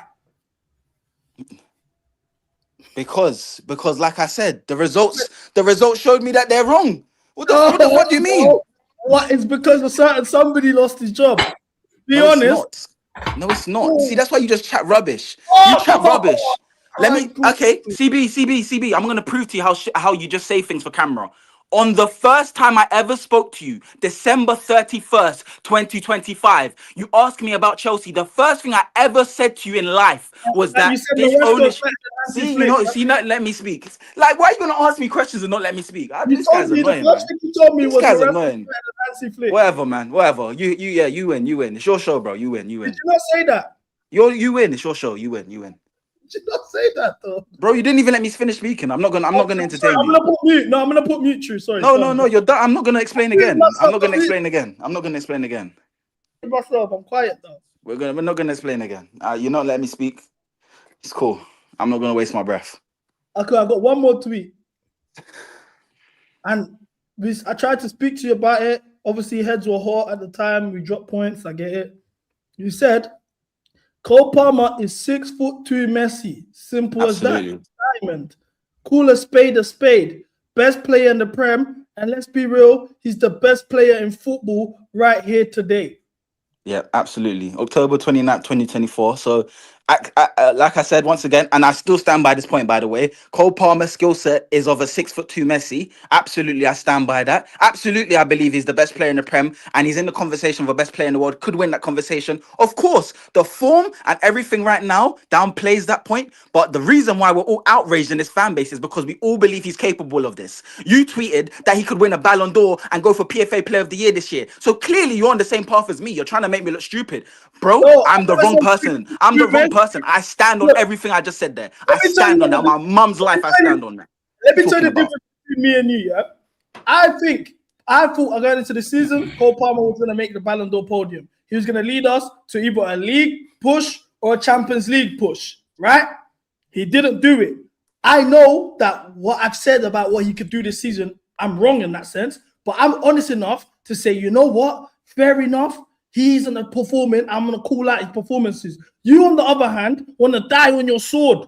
You want to die on your sword. You're still saying he's the best. You're still saying he's the best player in the world and this and that. Call a spade 6'2" Messi. Like, what are we doing? But that's who he is. That's why we're outraged. If he wasn't what I said, we wouldn't be outraged. Brother, if he was, fam. Bro, Steph, bro, just calm down. I get you're trying to suck up to CB, but just calm down. Calm down. Okay? Doing that? Why do you like to always what do you mean stop doing that? But when he's on my dick, you got nothing to say. That's what I mean about you. Just talk. But I'm saying man's calling me out my name, and you want to talk to me. He literally called me out on my name. I turn your camera on, man. Let me see your face, man, when you're speaking. Bro, I've been on this app. Bro. I don't know who you think you're talking to. I don't know who you think you're. See what I mean? You see what I mean? Be on it again. Put your face on camera now. Let me see your face. What do you mean, bro? Go on every live. Go on every live the last week. I'm on the show. What are you talking about? You're talking like man don't know me on the show, bro. I've been on the show. What are you talking about? Calm yourself down. Why do you show my face? Show my face. That's mind games already about show your face. Anyway, Steph, that's mind games. He should though. He's here talking. Show your face, man. Oh, what's it? Wait, hold on. What's going on? Let's slow things down. Chitchy, man, about show my face. Another man asked me to show my face. Talking about. You want to see my face, nigga? Go on every single live this week. I'll be on this show. What are you talking about? All right, listen. Let's go back to. Why is you so aggressive today? What's going on, Joe? Because Cole Palmer's You're all right, Joe. Because I have to go somewhere. I told you this. I can't pop in long. I told you this. So I don't know why you're saying that. True. You're right, nephew. Yeah, I'm cool, Unc. And Unc, let me tell you something, Unc. You proved a lot to me today because these guys here turn into little soft guys. Oh, celebrate your jaw, brother. We need to go there and win for ourselves. Forget everything else. We're in a battle for our own lives. We need to go there and win. There's nothing else that's important. Yeah. There you go. Now we're talking. Yeah. Today, Uncle, when I heard that, I said yes. Look, I'll be honest. I want them to win the game, but you need to realize it's the hope that kills you. I'm at that point now. Why am I No, you can't do this. You can't do this because you're the one that was going on every platform talking about I'm proper trust. I expect the title. I expect UCR. Yeah, I do. You were talking big hopes. What are you talking about? The hopes that killed you. You were the one that had the highest of highest hopes. Unc, listen. The last time I was in that stadium, I watched us go there with a 3-2-3, a 5-2-3. Sorry, Liam Delap was playing right wing. Right wing. Yeah, there were circumstances. This is different. They couldn't score. They scored on us, even though they parked the bus the whole game. They scored. I left the stadium. I got into a scrap with Arsenal fans in the rain. Me and Cam got home. All the Arsenal fans trolling me. The context of that game was different, right? We're trying to get a goal so that we can stay in a tie, right? And also neutralize them and what they do. This is a league game. It's a game where we need to go there and get 3 points, right? It's not you lose and you're out. We're trying to go there and get 3. I promise you, Dilap ain't gonna be playing winger. Yo, CB, give me 5 minutes here. I need to go get my food. Dilap ain't gonna be playing right wing, right? Where Pedro Neto and Cole Palmer is, and if God for hopefully Esteban is fit, right? Look, Uncle, yeah, I'm gonna be honest. Because this is a holy month, for the Christians, the Catholics, is Lent. People are giving things up for a month. For the Muslims, of course, is Ramadan. They're fasting, they're praying 5 times a day. You know what I'm saying? Doing all good deeds, all of that. Big up to everyone that's in their holy journeys. So it's in a time, I feel like in times like this where it's a very spiritual month, we need to pray for discernment. You go to English, you go to Sundays, we need to pray for discernment. And I was praying to myself yesterday, and my eyes opened. I realized, Arteta's got judge on us. He put in judge on the club. Every single time we have to face Arteta, players aren't available. Cole Palmer's not available. Esteval had to go Brazil for emergencies. Caicedo's getting suspensions. Even now, Wesley Fofana suspended. Let's just call it what it is. This guy's put a hex on us, and he gets away with it. That's why when I go to these games, I'm like, what are we going to do? There's nothing we can do. We can't even go there and fight. When's the last time we played Arsenal with our best 11? It's never happened under this guy. For 3 years in a row, we go there. Even the FA Cup final, when they beat us, Pulisic gets injured after scoring a goal, and he was cooking that game. You need to realize this guy has put a curse on us. I don't know what powers that he controls, because now look, Fofana is suspended. Liam Rosenior has got black spray now before the game. Everything that you think goes wrong is going wrong. He's got something going on. I'm telling you, it doesn't make any sense. That's why I don't think it's a part of it is an ability issue, but I just think, bro, 10 games we haven't beat them on. 10 games.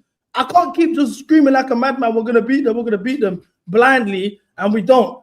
Can you give me football reasons at least? Help me try and fight the case for me. What footballing reasons do we have that we can beat them tactically, whatever? How can we do this? We have there's nothing. We dominate them in midfield, right? We have a striker who's in form, right? The defense has been showing signs of leaks. About the defense. No, I'm not. The defense hasn't been as strong as it normally is, right? There's no way the midfield's gonna dominate our midfield, right? And if Rich James is fit again, maybe Cucurella would be a big loss, but again, I don't people question on Gusto, but I got full confidence with Gusto, especially defensively. I think Gusto can handle Saka just fine. I don't want to see him play after he just done that no-look pass. I want to see him gone. No. Hey. You know what? No, he can't be local. This is the thing, though. This is the thing that people do a lot. If that was a Coben kid that was being played out of position and had to pass with his left foot rather than his right foot, there will be bare excuses, especially considering Cole Palmer had just fumbled a perfect pass from Gusto a couple minutes earlier. And Cole Palmer could not control a simple pass from Gusto, right, to just score. Yes, but that's a normal pass. A man tried to do Yeah, a no well, look. how many passes do you want? But listen, If Uncle, he did you passed see what he normally, done? I would understand. Oh, he no looked it. He actually no looked. Yo, he's French. What does that mean? What does that mean? If he was Brazilian, I'd understand. If he was Brazilian, I'd say cool. You know, it's in their DNA. He's French. He's French. This guy, no, I don't understand. We need to figure out what Gusto and this relationship. Furthermore, you need to know what his heritage is actually, Malo Gusto. Oh, yeah, we need to find out where he's from now. Because Unc's a French speaker, don't forget that. These lot might be related somehow. It's not adding Malo up. Gusto heritage. Okay, where his parents? Let me check where his parents are from. Where's his parents from? He's Martinique. Oh, it's Martinique, yeah. Look, Ugg slapped the camera off as soon as he said that. He knew. He knows. I said he's French. Malo Gusto. Gonna keep that on together. Look, I'll be honest, yeah. I think with the midfield, Andre, Caicedo, Enzo Fernandez, obviously Cole Palmer, he needs to hit form. He's got a chip on his shoulder. I hope the grilling he got this weekend's enough for him to say, yeah, I need to lock it. João Pedro's on form. Pedro Neto, as much as people don't want to say it, he's probably playing the best football he's played all season right now. He's on form. The last 2 games, I think he's been good. And that takes a lot for me to say that about Neto. I'm like, cool, fair enough. We can take the game to them. But now Wesley Fofana, in my opinion, is our best centre-back, is suspended. Now, who's going to play next to Chalobah? Tosin? Put Saar. Put Saar in We there. don't know about Saar yet, though. We actually don't know nothing about Saar to throw him in the deep end against Arsenal and think we're going to be confident. Now, I'm not saying Saar's or we don't know. It's the unknown. I'm not gonna lie, CB. This is where you might have to, bro. I've seen Man United do that with Aiden Heaven. Threw him in the deep end against Arsenal. Locked up Martinelli. Locked up Jesus. Do you get what I'm saying? We might have to do that with my man. It might just be that one is just straight hope, hit and hope. Slap him in But there that's and not hope. the whole game is straight hope. Kukureya's even got a hamstring. This game is all hope. What are we gonna do? Put Gusto at left back again? Bro, Wolves got a draw against this man. That's not how football works, man. You know that's not how football. Okay, look, I agree with you. Last time we played them, pretty much we drew against them. No, we lost 1-0. What? How can you pretty much? How did we pretty much draw? Because that last kick, we all 11. Pretty much Sanchez was in the box as well. Hey, it must have been pretty much true. Yeah, we drew. In my mind, it was a draw. In your mind, but on the score sheet, it was. Yeah, we lost the game 1-0. Okay. What are we doing? So, cool. Okay. The first go around, Sanchez gifted them 2 goals. Yeah. The second go around, in my opinion, we drew because we played them. Bro, it's not about opinions. We lost the game. This opinion for a result. I'm like, what does that mean? In my opinion, we beat Burnley because we was the better team, and we did. And in 10 men, we were 1-0 up. So they scored because we were all like there was nobody trying to defend, right? A ball broke the way. I'm not in the last minute when nothing. Okay, if you want to say they beat us 1-0, I don't, for me that game was they beat us. We lost 1-0. Okay, fine. We lost 1-0. It is what it is. We lost 1-0. So cool. I think we have the necessary. First time we faced them this season, we drew with 10 men. We had 10 men. Okay. Second time, Sanchez gifted them 2 goals. Right? And they said, what's crazy? They say that Kepa gifted Garnacho goals. So what does it really mean? That was not Kepa error. Maybe Kepa. That's what they say. Maybe you say Kepa should have saved it, but literally Sanchez literally gifted them 2 goals. It was not like, oh, Sanchez, didn't save the shot that was on target. No, Sanchez literally gifted them 2 goals.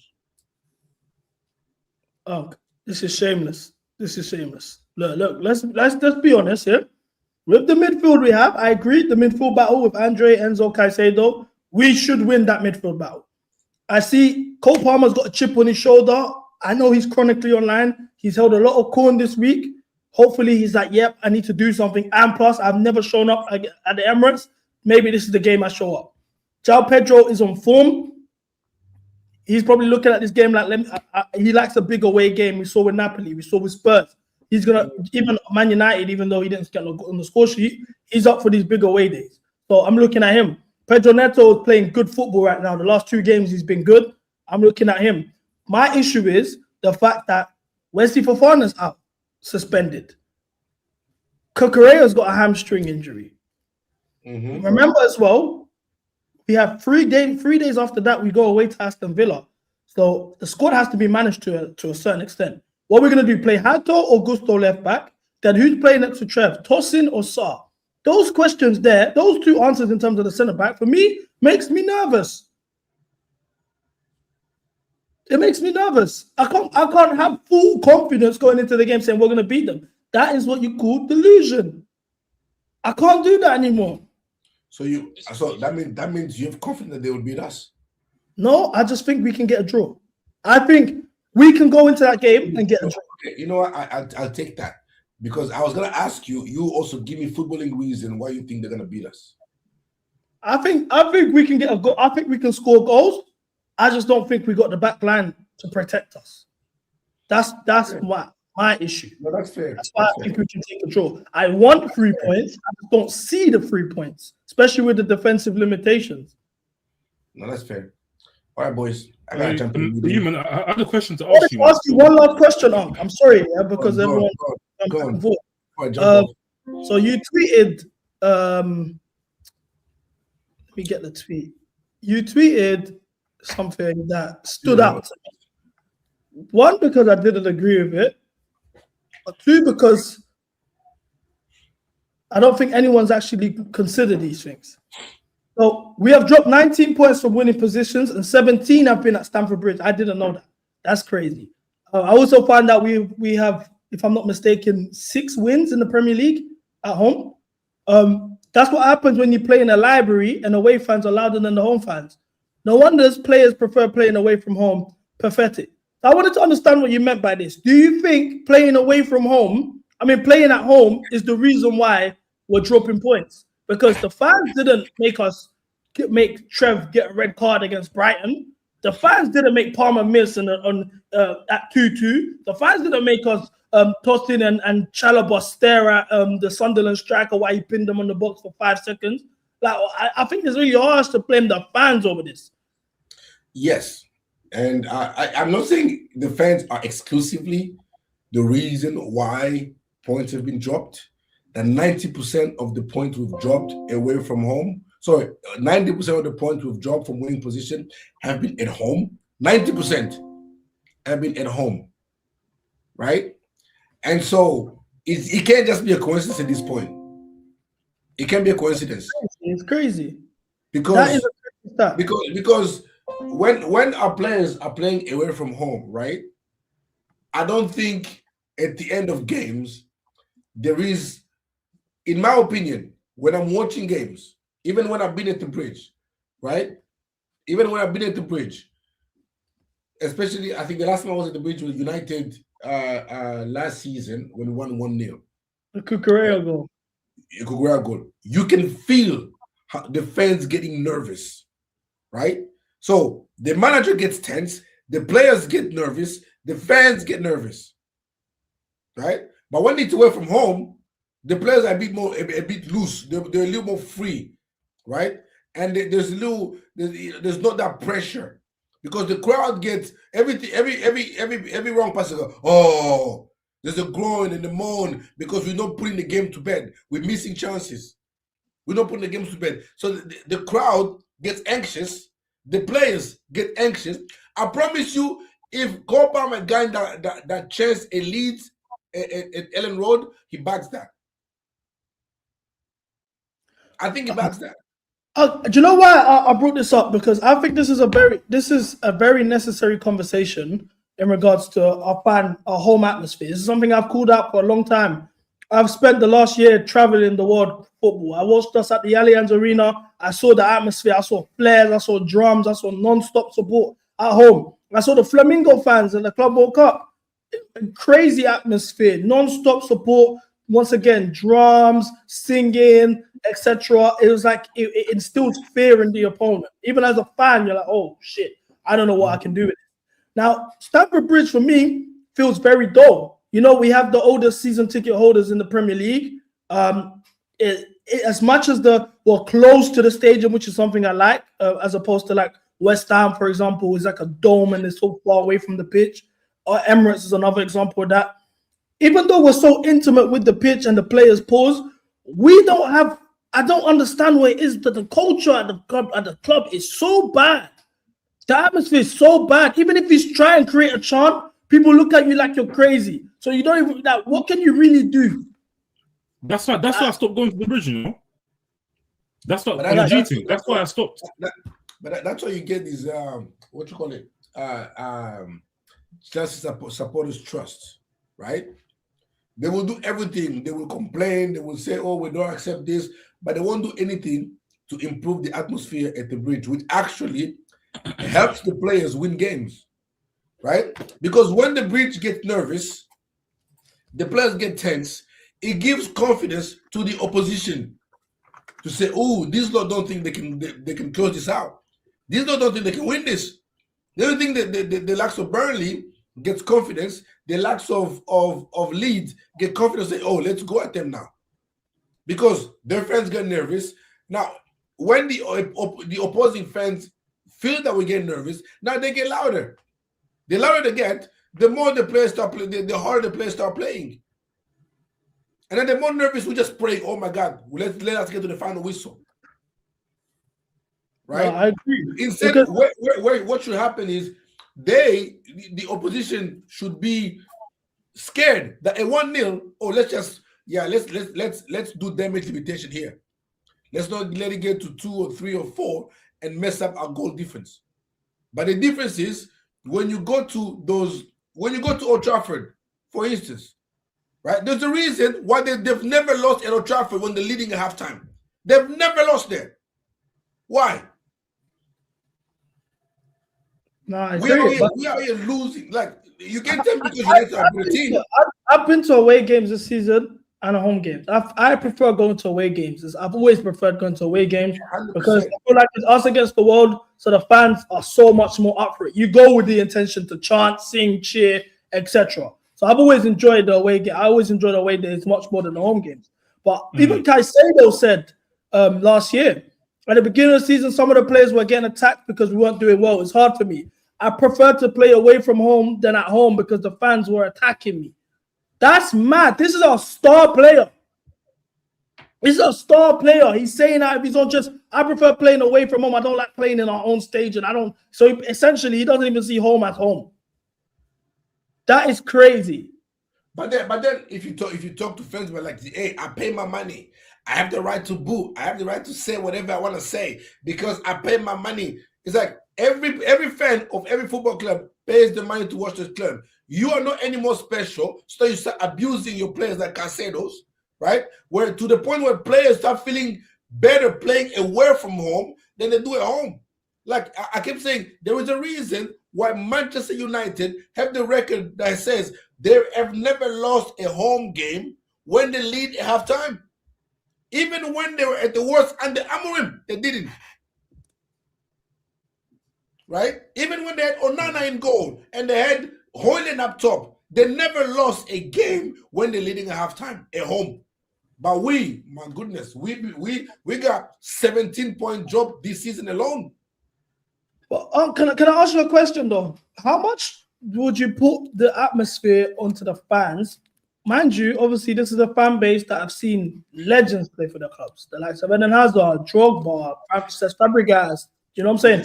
They've seen league titles. My first ever Chelsea game, 09-10 season, we won 8-0 against Wigan. I saw us win the league, win 8-0, and also Drogba win the Golden Boot. That was the first time I ever went to Stanford Bridge.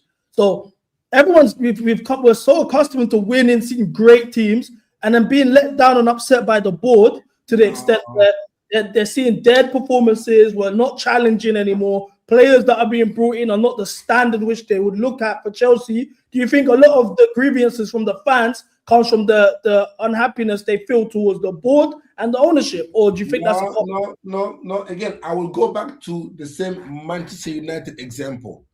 These men had a song for Amorim. He was about to relegate them. These men were chanting his name while they was losing embarrassingly, in embarrassing fashions, at home and away. They almost got relegated, but they were singing, I want to the bridge. They were singing Viva Ganacho. Right? These guys will back their team. Even they don't like the Glazers, they don't like Ratcliffe, they don't like anybody. They didn't like, was that Ed Woodward guy that was doing, but they would chant. They were able to separate. We don't like the club hierarchy. Are we back in the team? We want to get 3 points first. We will deal with the club later, but let us back 3 points first, and then the rest will be later. But we're trying to be like, hey, I'm gonna come here and I'm not gonna change. Entertain me first. If you don't entertain me, give me a reason to get up my seat. Give me the reason to open my mouth and sing. Because I paid my money, I have the right to do everything. I can even shout and scream at the players. Nobody can tell me nothing. Right, like you saw that after the West Ham game, it was 2-0 down. Sanchez came to the fans and said, hey guys, believe. Exactly. Our players able to do that. That hey, calm down. It's only halftime. Chalobah and Sanchez had to go to the fans and let them know, yo, chill. I'm not saying the fans are the sole reason why we are dropping points, we are dropping points for winning position at home, but they certainly do not help. They certainly contribute to the problem. I agree to an extent. Cam, you go to games as well. You go to more games than me, to be honest with you. How do you feel about the atmosphere and what Rob's been saying? Bro, it's an atmosphere thing, man. It's a culture thing, man. These guys don't care. Like, some of the best games I've been to at the Bridge this season alone was the 2 times we played Arsenal. Of course. The 1 time we played Liverpool and we beat them, Esteval last minute winner. Barcelona. And the Barcelona game. Those were the only time where you could go and be like, yeah, you don't want to come here. Other than that, my dear God, going to the you can take a thing to Chelsea and chat to her on the calendar. You man can talk about life. That's how quiet it gets. Listen, he's not lying. I've done it. You can go to a game with a girl, sit there and talk non-stop. I swear down, it's not too loud, nothing. You have great conversation. The football is just the background noise. I swear down. It's that bad. It gets louder, man. It gets louder at Oxford Street than it does at Stamford Bridge. The Everton listen, who did you play yesterday? But the Burnley game I went to, yeah, geez, it was bad. It was generally bad. Man sat there, you can barely hear guys chanting. These lot talk about singing section at the shed end. Them man aren't loud. It's like, you man there are singing section for what? Because you guys don't chant. Half the time it's Matthew Harden Lower that's chanting, and even then they give up halfway through because they ran out of things to chant. Like, it's just funny, innit? Like, generally you can go on dates at the Bridge or you'll be fine, innit? This is the thing about that though, right? We demand that our players get out for every game, right? Don't just get out for Arsenal or Liverpool or Barcelona or these big games, right? If that's what we're demanding of our players, us as fans should demand that of ourselves. Let us just come and chant when it's against Barcelona and Arsenal and Liverpool. Let's do it against Burnley. Let's do it against Wolves. Do it against Fulham, right? That's what we do. Like, I don't know how many chant every club has, but some clubs start making fun of the opposition team. Like, if you run out of fun, you start, I'm sure you find a Burnley player to chant it. Like, start chanting at Humphrey that you're Chelsea reject. I know we like him, but he's a Chelsea reject. They will change that to kind of ruin the moral of the kid. Later on, we'll say, hey, Henry, good to see you. We'll applaud him when he walks out the bridge. But we will chant him off. So he has a bad game against us. But do you know what it is? Because I see how we are in away days, and it's like night and day. Generally, Exactly. I think we're up there one of the in the it's literally night and day. But my problem is, this isn't just a Clear Lake issue, because a lot of people want to make this out as is a Clear Lake issue. God. Look, I've got Rudiger saying the same thing under Roman. Even Mourinho's called this stuff out when we were winning league titles, so we can't say Tuchel called it out. Tuchel called it out. Facts. I think generally it's a culture issue. Like I said, we have the oldest season ticket holders in the league. So it's generally like, I don't want to. Obviously, you need to reward loyalty. These people have been going to games for 20, 30 years every week. We have to appreciate that. I'm not going to say kick them out and price them out, whatever. Obviously, we also have the tourist issue. I don't want to use the word issue. I sound like I'm part of Reform, but we got a lot of tourist fans who don't obviously understand the culture of the club, the atmospheres. But I don't want to blame it solely on them. I've seen some grumpy old fucks at the bridge that go there every week, grumpy as hell, groaning. Oh, someone passed it sideways. Oh, the moment somebody takes a touch outside the box, they're all screaming shoot. If you don't shoot, they're groan at you. Is that, bro? It's the atmosphere is so bad. It's so bad, and then it annoys me because I've seen the Brazilian teams, I've seen the German teams, I've seen Leipzig games, Bayern Munich games, I've seen the French, the Lyon games. I've seen this stuff. I know. Why is it this bad for us? I don't get it. Bro, CB, see the thing is that nothing's gonna change in it. Like, I think guys just need to get used to it. With Stanford Bridge, it ain't just gonna be that place where guys find it scary to go to. You get what I'm trying to say? It's not gonna be like Old Trafford. It's not gonna be like certain places. It's not gonna be like going to the Bernabeu. It's not gonna be like that, because I remember when they first added the goal music after we score a goal, they'll play a tune. That was a good idea, by the way. Thank you, bro. There's some guy next to me. We must have scored. The guy he's shouting, why are they playing fucking music? Turn it off. Oh, fucking wankers. Turn it off. Get back to playing football. All of this. He's literally more mad. He stopped celebrating the goal and decided to get mad at the fact that they're playing goal music after we scored a goal. This is the people we go to games with. These are people that sit there. So I hope guys don't get mad. People will try, but there's people like that once you try to build a culture, they get mad and they think you're trying to change it. It becomes woke nonsense. So I don't know what to say, man. It's just Chelsea, innit? And hopefully continue winning, because we won with this dead atmosphere. So I think we can do it again. Boys. I think it's lazy to blame the atmosphere on the fans. I think it's lazy, but I get what Robert was saying. I think that one's there. Correct me if I'm wrong. I'll chalk that one up as a rare Robert W. I think that's a rare Rob W still, because he's not wrong there. But what I will say, is look at this guy. Do you know about this guy on TikTok? Seth, navigating non-league. Johnson, yeah. Look at the atmosphere in these non-league games. Arch away, fans. Please. We will do, mate. I'll behave. Just for you as well, mate. I can't fucking lie. I'm not behaving. I'm giving it large, mate. Fucking away, fans. Look, have a look at them. Have a look at away, fans here. It's getting rowdy. Come on, who are you? Who are you, sir? 1, 2, 3, 4. Everywhere we go. Everywhere we go. Oh, look, they're talking about the club. That's outrageous stuff. It's outrageous stuff. I can't believe it. They're getting on trouble, boy. Go. It's an early engine. You know what I'm saying, though? Non-league. Where's that? Bro, non-league's where it's at, bro. Non-league is where it's at. Bro. CB, do you want me to be honest, yeah? Yesterday I went to watch the Border League Community Cup. This is a Community Cup, by the way. This is in Westway. If you know about Westway, you know. Man's going to watch the Border League Community Cup. SE Dons are there. SE Dons, wherever they're playing home, or whether they're playing away, whether they're playing in the park, whether they're playing in the cage, their atmosphere is brazy.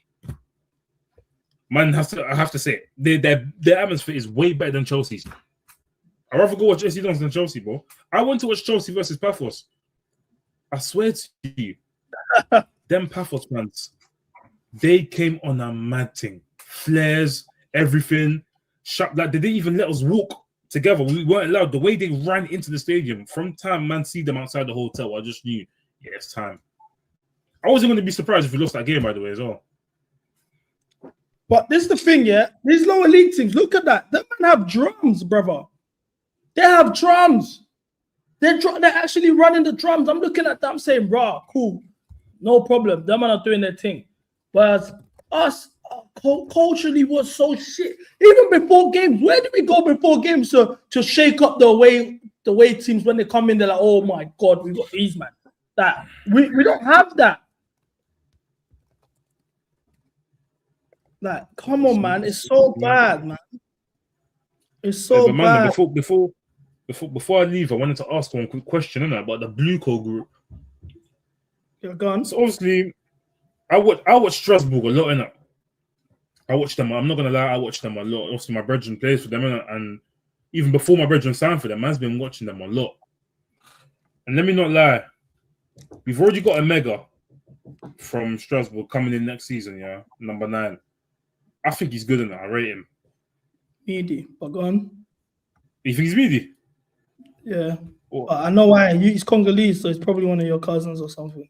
He's half Nigerian. Now it. He's half Nigerian and half Congolese, bro. That's dark. No, but he's a baller still. The only reason why you don't rate him is because it's not twerking like Gusto for you, man. What are you on about? No, he's from Togo still. Oh, it's Togo. Thank God he ain't us. Okay, go on. But we had a youth at Chelsea. He was signed on with us. I actually watched him twice, bro. Man rated him. Diego Moreira. Yeah, Diggsy. Man, yeah. Man rated him highly, bro. I thought he was gonna be it.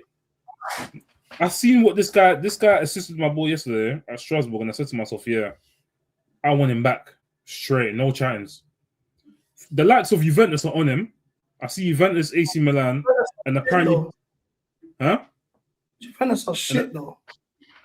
Bayern Munich apparently won him as well. But when he can't defend though. That's the thing. He's a wing back.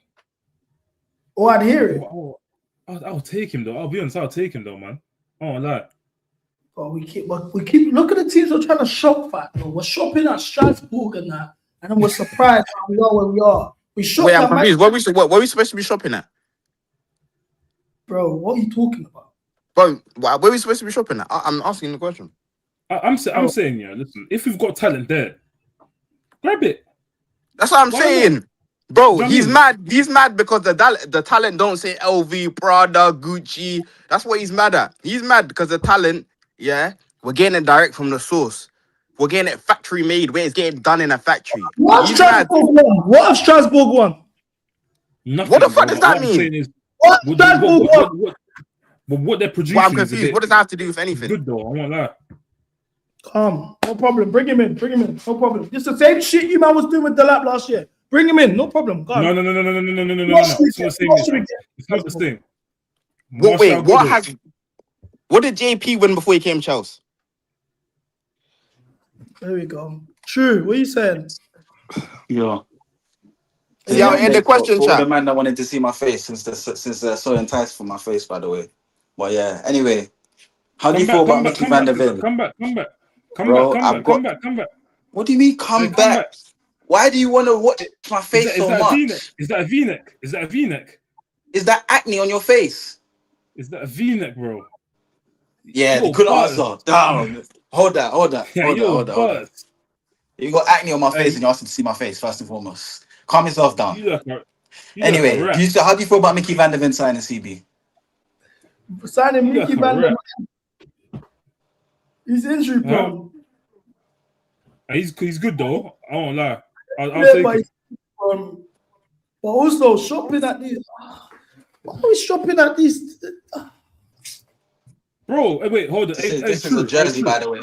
There's no V-necks, by the way. That was a good job, though. True. Hear what I'm saying? Yeah, I don't know if you heard before. Hear what I'm saying, yeah?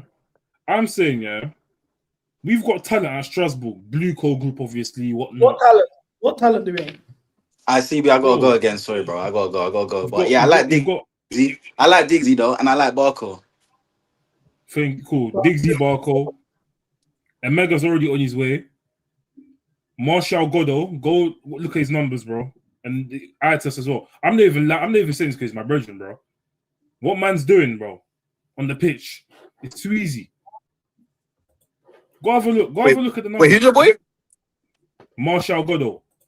I can't lie, your boy's a baller. He's a baller. I can't lie, he's having a season. Go look. He's having a season. Bro, man was at Fulham. They weren't giving him minutes. Let's go look at the numbers. He's already on almost 20 G8 and we're in Feb. Meanwhile, we've got Garnacho here doing what? Nothing. Jamie Bino Gittins doesn't want to get one visa with his man these days. I don't know what's going on. Just bring him in. That's what I'm saying. Just bring him in. Or give him one more season at Strasbourg, then bring him in. This is Martial Goddo, yeah? Mm-hmm. No way, he's my age mate. Fuck, I need to start learning more in life. Where does he play? Is he a winger? He's a winger, bro. Left winger. That's what I'm saying. If we don't want to go get him, cool, I hear it. Bro, there's the other RB Leipzig. Where's he from? The Ivorian youth. Listen, man, this like look at who we're targeting. I'm no disrespect to your brethren. Like, I'm sure his numbers look good. 8 GA in 10 starts. I'm not taking that away from him, bro. At all. Like, he's doing his thing. But look where we're shopping, bro. Like, bro, I got a question. Where should we be shopping? Chat. Let's grow CB because CB's chatting a whole lot of nonsense. Where should we be shopping? We used to go into seasons, yeah, and be like, oh, I want to get them belly. I want to get my man. I want to get this guy. Boring. How about you put my fries in a bag? Genuinely, bro. In what world? No. Listen. In what world? I want to take my man's stats off because I don't want to come like I'm drawing my man out. So I'll take his stats off the screen. It's not about him. Bro, genuinely, man, why are we targeting man like that? Are these guys going to come in and win us a league title? Are they going to put us in league? No, just answer the question. Don't say this and that. Answer the question. Are these men going to come in and put us in the title race? Where? Yes. We're not far off. We're not far off. We're not far off. Listen. We're not far off from not even fucking get top 5. But we're not far off. Bro, it's fine margins. It's fine margins. You're talking about look at where we're shopping. You're talking about look at where we're shopping. Where are these players supposed to come from? You're saying what have these players won? Mate, of course they're not gonna win much when they're not at the fucking top teams. And you're telling, bro, if a top team on the table and you said we're not far off a title race. Look how many points you've dropped at home. If we have a decent home record, Strasbourg, and they're gonna get us in the title race. Jesus fucking Christ, bro. Standards in the viewers. You lot are mutants. You man are actually mutants, bro. Like, come on, man. Bro, what are you arguing? You said, oh, look at where we're shopping at. Where are we supposed to shop? Answer that question. You look at my man said, do you want to get Rodrigo from Real Madrid? Yes, I fucking do. Is that meant to be? Is that a crime? I'd rather get Rodrigo or Rafa Leao or one of them, man, before someone from Strasbourg, bro.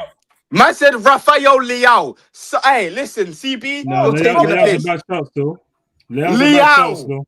2026. Rafa. Well, how many games have you watched Leao this season? How many games? Man, they must give a man Rafael Leao shout. Right, cool. So we should get this left winger from Strasbourg, yeah? Okay? Come. All the one from RB Leipzig. I'm just telling you. You're telling me, bro, the reason why you don't like these players, yeah, is because they're not coming from you. They're not coming from your LVs. They're not coming from your Prada. Leao would be a I'm not saying Leao. I'm not saying he's shit. But your benchmark is Leao. Like what we like that's your standards. That's your standard. I said, get me a Rodrigo, get me a Bradley Barcola, get me a Kvaratskhelia, get me a I want ballers ready made. Let's go and win the league. And you classify that rapper Leao as one of the ballers. Look, bro, I'm being honest, yeah. You man, do you want to win the league? Do you want to make signings to win the league next season? Like in the summer, do you plan to make signings to win the league next season? Okay, I got a question, yeah. You see Arsenal, Martinelli. Look at their wingers. Look at their wingers and where they are. They're challenging for the title, are they not? We don't need the fucking one of one, best of wherever to fucking win this league. It's not that complicated, my nigga. Arsenal spent 65 million on the player who scored the most goals in Europe. Because how many goals does he have right now? In the league, he's got And one how many goal goals does he less have right than- now? And he's got one less goal than João Pedro. So exactly. So we got a player from Brighton that's performing better than got the most goals in Europe last season player that they spent more on. Steph, you're trying to get me copyrighted. I can't put these comps on the screen, bro. You can't put the comps. No, sorry, bro. I would have. But Yan Diomande, go Google him, innit? Now, I know about Diamante. I watched Leipzig. Look, every player I've said would start for us. I want to have a window which makes us win the league, no chance. Fuck that. I don't want to be in the top 4 race next season. You might have become brainwashed by the board and what they serve us up. I got a question. Bringing a winger from Strasbourg. What's he gonna do? Put us in another top 4 race? Congratulations. Like, what the fuck, bro? I got a question. From GVS that are experienced winners that know what it takes to win. Let's win. Simple, no chattings. Let's win. Okay, cool. So you want Rodrigo, yeah? How much are you willing to pay for Rodrigo? Whatever it takes, it ain't coming out my account. So whatever it takes. So they spent 200 M. So if they said, if Real Madrid said we want 200 M for Rodrigo, what then? They ain't gonna ask for 200. Look at this man here. Where did they sign Vitinha from? They signed Dembele from Barcelona. They signed Kvaratskhelia from Napoli after winning the league title. Stop acting like them men are just doing fuckery. They signed Hakimi after winning the DFB Pokal with Dortmund. These are guys that have won VVS and they brought him in to continue winning. This is what I'm talking about. I'm not saying every single player has to be an absolute superstar from anywhere. Let's not take the piss. I'm not saying that. But you need to sign guys who are ready-made winners. These men are you're twerking, You're twerking for names. You're twerking for names. Bro, that's what you're doing. You're twerking for names, bro. I don't understand. Who cares where the player comes from? Your whole thing is, what have they done? Where they come from? Who cares where they come from if they can't do the job? If you man want to buy, using your logic, Kel, we got Garnacho from fucking Man United. What has Man United done? What? Bring me Hendrick. Bro. Bring me Hendrick then. If that's what you wanna go. I got a question. Using your example, clearly did the right thing by going and getting Garnacho from Man United. What? You said you want. You said look at where we're getting the players from. You said look at where we're getting the players from. So generally, you tapped a Man United team that finished 16th in the league and lost the European. But you care about the names. You said look at where we're shopping at. You said look at where we're shopping at. You said look at where we're shopping at. You said look at where we're shopping at. You said look at where. Did you not say 15th? They finished 15th. Stop. Like you said, look at where we're shopping at. Did you not say that? Because you want names. You want to get, bro. That's what you're on. Okay, so this guy from Strasbourg is better than Rodrigo. No. Yes or no? No. Is this guy better than Bradley Barcola? No. So why am I a bad guy for us? Wait, what's Barcola's stats this season for in Liga? I don't care about GA, bro. But we can check it. You have to. Is he doing the business? But let's have a look.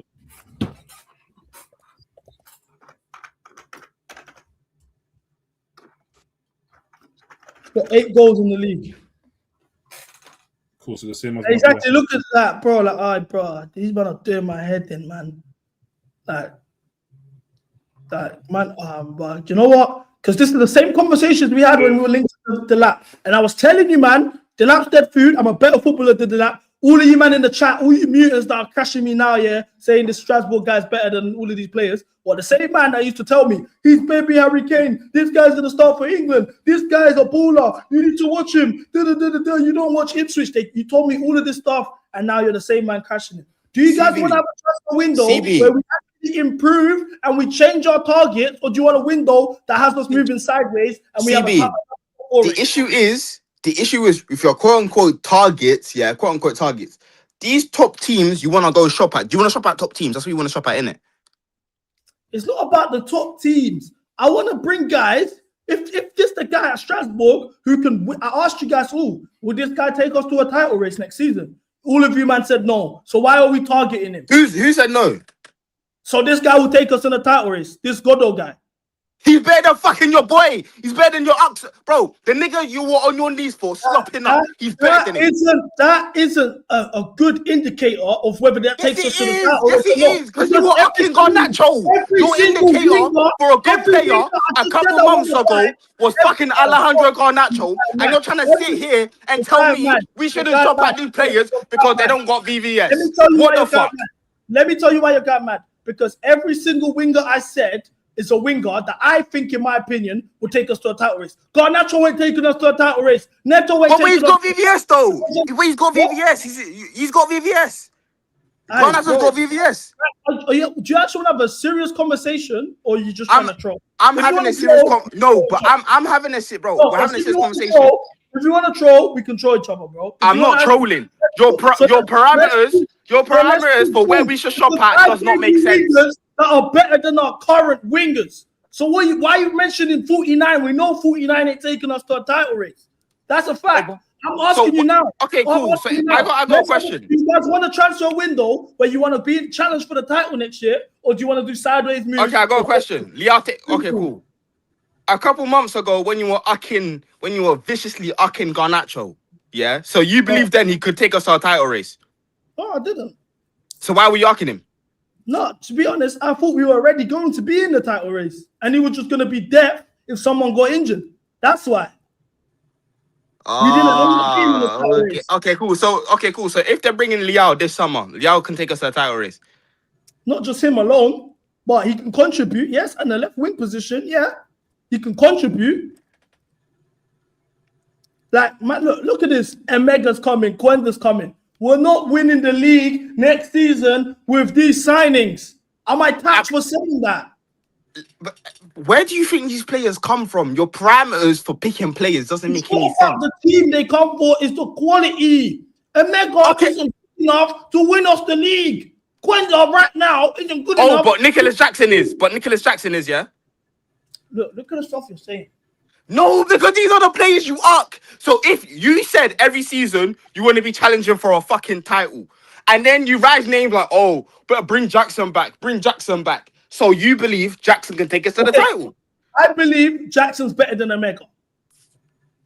Yes or no? Is Jackson better than Mcga? No, he's not. No, don't do that. Jackson is better than Mcga. He's not. Jackson can be better than the lap. That's fine. It don't take much to be better than the lap. But I've seen Jackson play with my own eyes. I won't let you guys do this whole fucking revision thing. Owners don't need to buy quality because our fan base lap up this Strasbourg bullshit they've set up for us, and they don't even realize we're accepting everything. If these don't say, yeah, we're bringing in a Mcga as a strike option, no one's saying nothing. Oh, let's go watch Strasbourg games and support Strasbourg. But do you know what's funny?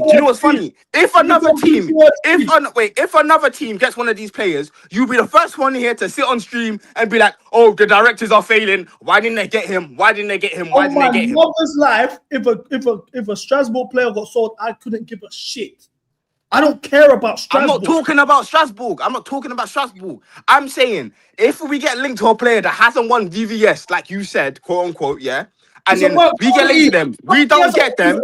You will sit here and say, "Oh, why didn't we get them? The directors are failing. Oh, this and that. Oh, these players are shit. Oh, this and that." Give me an example or you're chatting shit. Because give me an example of me doing that. Multiple times. I literally remember with this Doué situation. With Doué, when we're linked to Doué, you're like, "Oh, why are these guys getting unproven guys again? Oh, this and that. Oh, these players are shit." And then Doué popped off, and then all of a sudden, the guys are ucking Doué. Do you know why you're a liar? Do you know why you're a liar? Because I remember when we was on playback and we were linked to Doué, I was the one saying we need to grab Doué. We need to grab cool. Doué. What about Xavi Simmons? What about Xavi Simmons? Thank you. What about Xavi Simmons? No, hold on, no. What about Xavi Simmons? What about fucking Xavi Simmons? We can write proof of you outside the tag. Okay. What about Xavi Simmons?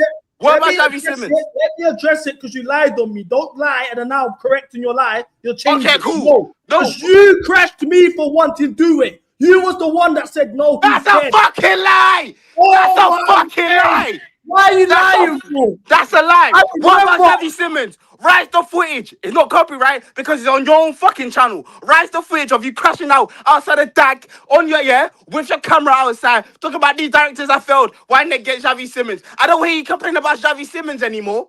Okay, so do you know why this is fake? Who's better, Xavi Simmons or Garnacho?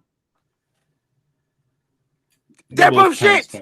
They're both answer shit. the question. Who's better, Xavi Simmons or Garnacho? My mum's better. No, see, look, because you know the answer. That's why you want to answer it. So once They're both- again, Xavi Simmons is, if you want me to be truly, bro, listen. You're having a go at me because I'm complaining about getting a worse option in a transfer saga. Like, what are we doing? At the end of the day, you're pivoting away from the actual reality. That If you we're want me not to be deadly serious, we're not signing players that are going to put us in the title race next season. Is that not what we all want? Why are you asking for Strasbourg players? I'm not asking for that's what I'm Strasbourg saying. players. I'm saying if a player is there, it doesn't matter where they come from. It doesn't matter if they've won VVS. Okay, who would you bring in? Who would you bring in this summer? Well, in what position? Well, any positions. Who would you bring in? Well, if you had 5 signings you could make, who would be the 5 signings? Probably Fernandez from Rangers. He's a good centre back. Why are you looking back? What's wrong with this nigga, bro? What's wrong with this nigga, bro? Oh, finish your list, bro. Fernandez from Rangers. What position does he play? CB. Who else? Probably getting a winger. We're getting in a Mcga, which is a signing I want. Bro, it don't matter who I want in. I'm just saying. If these guys, 2 more signings. Listen. I'm not like. Listen, man, am I saying who? Listen, not if you know, innit? But my whole point is not to matter about which players I want. My whole point is it doesn't matter where these guys come from. They could come from Wolves, they could come from Sunderland, they could come from fucking Timbuktu. All that matters is if they come here, can they perform? That's what matters. You know what I'm trying to say? You're going mad, bro. How am I going mad? Because I hate when guys do this bullshit of, oh, go get me Rodrigo, go get me Dembele, go get me this and that. I hear partly what you're saying, but they're not gonna leave. His whole point is, get me these names, they're not going to leave. Why would a top player that's performing at a top club leave? Kobe Menu would have left United if Amon was still there, to come to us. Exactly, because that team was failing. If we showed him the project, bro, he would have come. Tam, you know what you just was about to say, is what the exact problem is. You're saying, why would top players leave to join Chelsea, right? I'm not saying why would a top player leave to join. That's not that's not what I'm saying. I'm saying if a top player is performing at a club, there is no way a team will let them go. But the way Palmer is, will we ever let Palmer go right now? No matter the fee, would we ever let Palmer go? Bro, listen, you're saying bare stuff. Like, how am I lying? Answer me the question. Can we attract top players? Yes or no? Yes, we can. What top players can we attract? Any top player we want. If they're willing to pay the fee and give them the wages, we can. If that's a big if, because Elise is rejected. Elise is rejected us. Osimhen's rejected us. Desiree Doué rejected us. Like, that's just not true. You're just listening. You're just saying bullshit. That's not true. What's not true? When did Osimhen reject us? Osimhen didn't reject us when we couldn't agree wages and we went there on deadline day. So how is that a rejection? If you don't agree on wages, he's rejecting the disagreement on wages. So because Chelsea didn't want to give Osimhen the wages he thought he deserved, then we got rejected by him. Yes, that's a rejection. Yes. So when Fabrizio tweets, Osimhen has said yes to the Chelsea wages. So when Fabrizio has tweeted, Osimhen said yes to the Chelsea project, they're discussing wages and that. Liar! Stop. Okay, so who can we trust? Okay, cool. So you can just say anything, and I can't recite any sources because Fabrizio is a liar. Countless times he's a fucking liar. Stop bringing Fabrizio as the voice of reason here. Okay, so who can I cite? Who can I cite as a source? brother, listen, the fact of the matter is, Semenyo rejected us. I know for a fact Semenyo rejected us because I chat to my man. That's a fact. Olise rejected us. Facts. Desiree Doué rejected us. Facts. We went to Napoli for Osimhen and he said no to the proposition of a 150 wage bill with incentives. Therefore, that's a rejection. So we've been rejected by 4 top players, which would have improved us. And Wait, so Osimhen's a top player now? Bro, based on Mcga, if we're comparing Mcga and No. Not based on anything. In your definition, is Osimhen a top player? Because you told me multiple times Osimhen is shit. You know what you're the king of? You're the king of, yeah? When you get proven wrong, argue about something completely irrelevant, bro. No, I'm not arguing about nothing irrelevant because you told me multiple times Osimhen is shit. Like, what are we doing here? Now Osimhen, you're grouping Osimhen in the category of top players that we've quote-unquote been rejected by. Like, what are we doing here? High-profile footballer. Yes, he's high-profile. So being high-profile makes you a top footballer.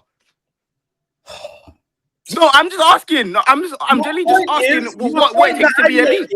Multiple high-profile footballers have rejected us. We can't attract the top high-profile footballers. What are we talking about?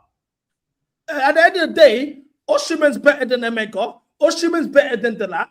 So what are we doing? Out of your mouth, you say Osimhen's better than Jackson too. So why are we arguing this? At the end of the day, we're not attracting the top of the top. We're not attracting the best players in the world. Factos. So why are we arguing back and forth, this and that, with what I'm saying is a fact? Jesus Christ, man. You're saying... Marvin's your mute. Mandem. On that note, man, that's me, you know. No, say no more, Steph. Nothing coming true, man. Let me put your Instagram so people can see what's up. Know where to find you. Because you're killing it on the gram right now. What's this? You DM'd me. Oh, shit, you sent me the video. Yeah. I sent you the video still. Oh, guys, look at Steph's Let's watch that before I leave. Wait, what the hell? It's not loading now. You refresh, that's picky. That's so weird. Okay, hold on. I got a bookmark it.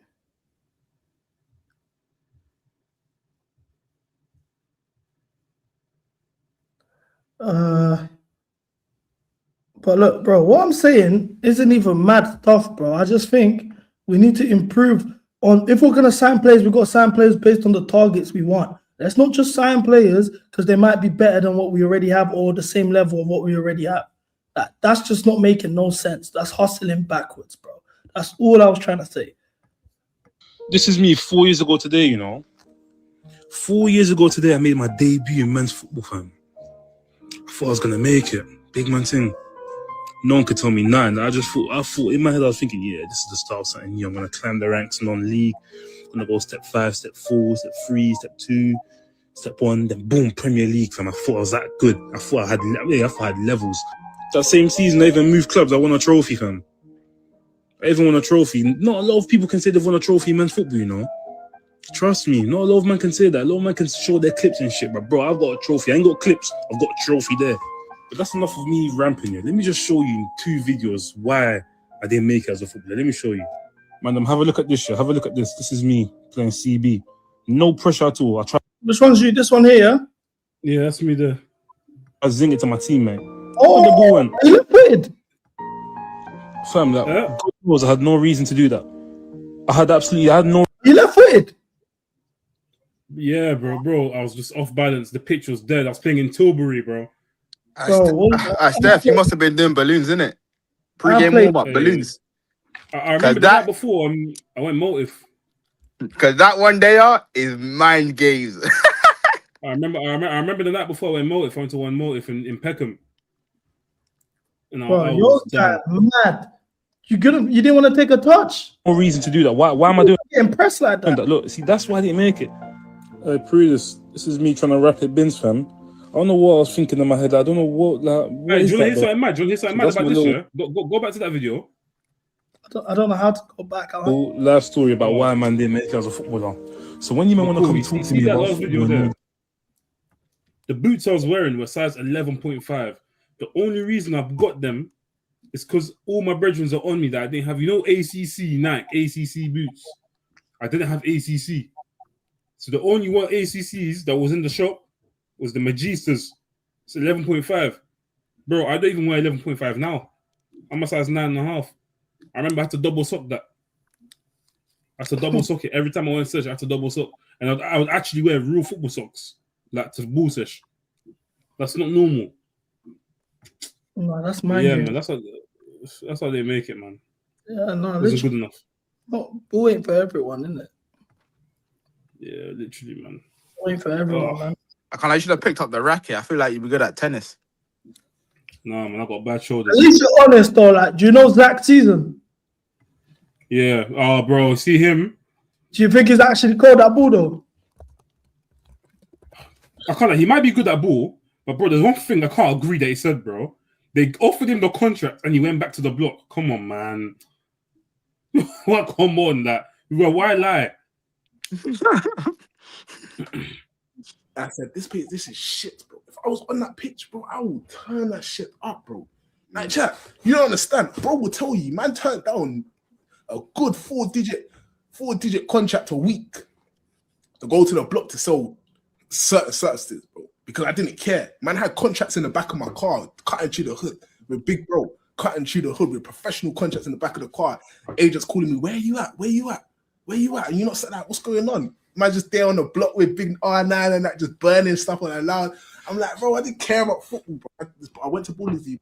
I said, this is yeah, right. CB. You know what's mad, CB, yeah? If he actually got offered contracts, that there's at least an agent or something that could vouch. Someone that will vouch on the internet and be like, yeah, I'm not gonna lie. Bro, when did he post this? Well, what month? I think it must have been last year, sometime last year, like December times. June. Well, May last year. No, May last year. 5th of January. Oh, this is January. Cool, Yeah. so it's been more than a month. Not one person has come and vouched for this guy that he's a baller, bro. Not one person. No one. They had Baller League Community Cup yesterday. He didn't make a team. He didn't rise a team to go play. Because he says it's shit. That's not his level. So what does he think he'll play then? Premier League? National League? He's saying he's too good for it. Bro, I've seen guys call him out as well. People have actually called him out to make a team, do 5-a-side. I haven't seen that yet. I have not seen it yet. I feel like you're on him a bit still. Chat, am I bugging? I feel like you're on him a bit still. No, I'm not on him, but like, bro, you see my thing, bro. My thing is, yeah, if you're gonna come on the internet and talk that it's about ball, bro, you gotta show it, man.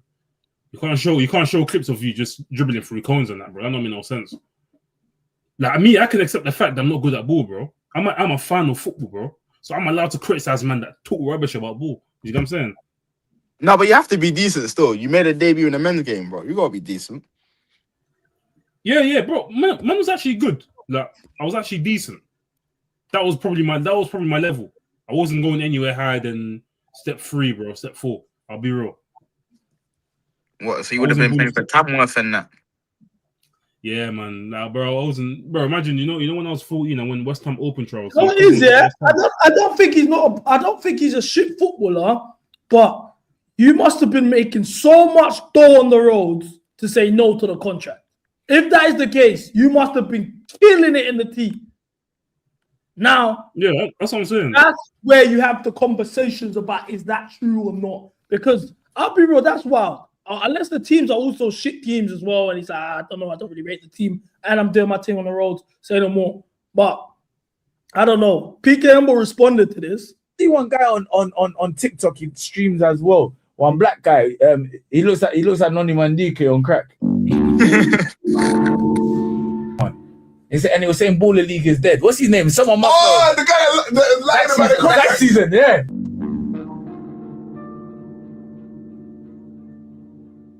What did you say? What did I say? You just said, if I speak, I'm yeah. in trouble.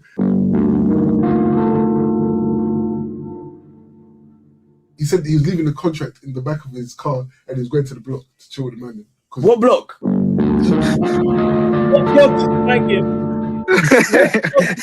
What block is mind game? What block? One block is crazy. I ain't gonna lie. But you see, that's why I always tell guys, you see that kick-up thing is a fast, man. Anyone can do kick-ups. I swear to God. That That's don't what I mean no was good. saying, man, the other day. Hey, I could do what you just done, you know, in them clips. Right now. Kick ups ain't deep. That's why when man say, "Oh, Rice take kick ups on the stream," I say it for Vanna, but come on, bro. That don't mean you're cold. But if you can't do the kick ups, it's funny. Yeah. But man, them, that's me though. Man's gonna go on Love the head on that. love coming on, Love man them. guys. Shit's My God. Oh my God. Hey, look what's going on with the youth football right now, bro.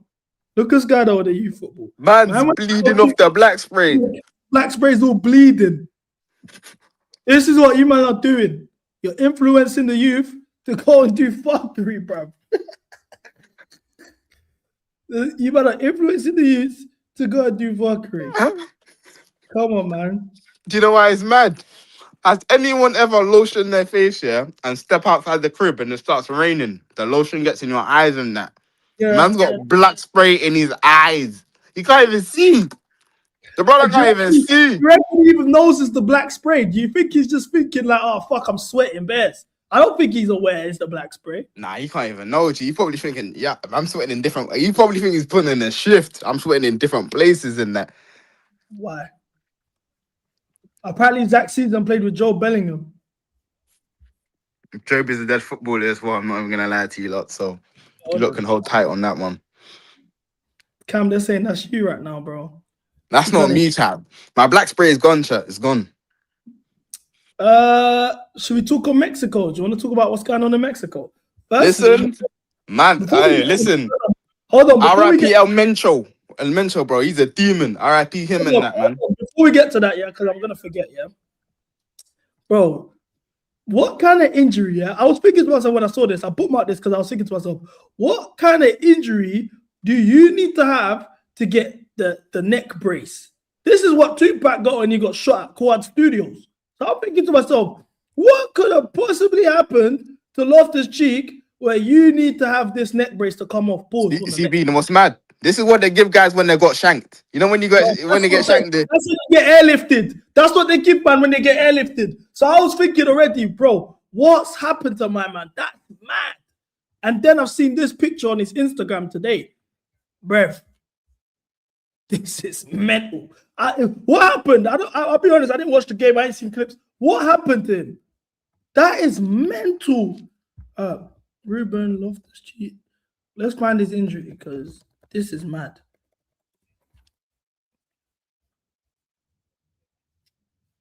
Is there footage of the injury? I'm just seeing footage of him getting stretched off. What was the injury? He got last. I said they got him looking like Chris Sean. That is crazy. All right, cool. Let's get to the good stuff. So obviously, guys, I wanted to go to Mexico. I couldn't wait for Mexico. I was so gassed. I've never been to Mexico. I was like, yeah, I was going to get the hat and everything. Chancletas, all of that. I was going to have a blast over there. I couldn't wait. Congo versus Jamaica. Where can you go wrong? Bro. Obviously, El Mencha got bodied, didn't it? Rest in peace to El Mencha. And I just want to make this very clear. I'm not coming because I got any issues with the cartel. Big up the cartel. You man are doing your thing.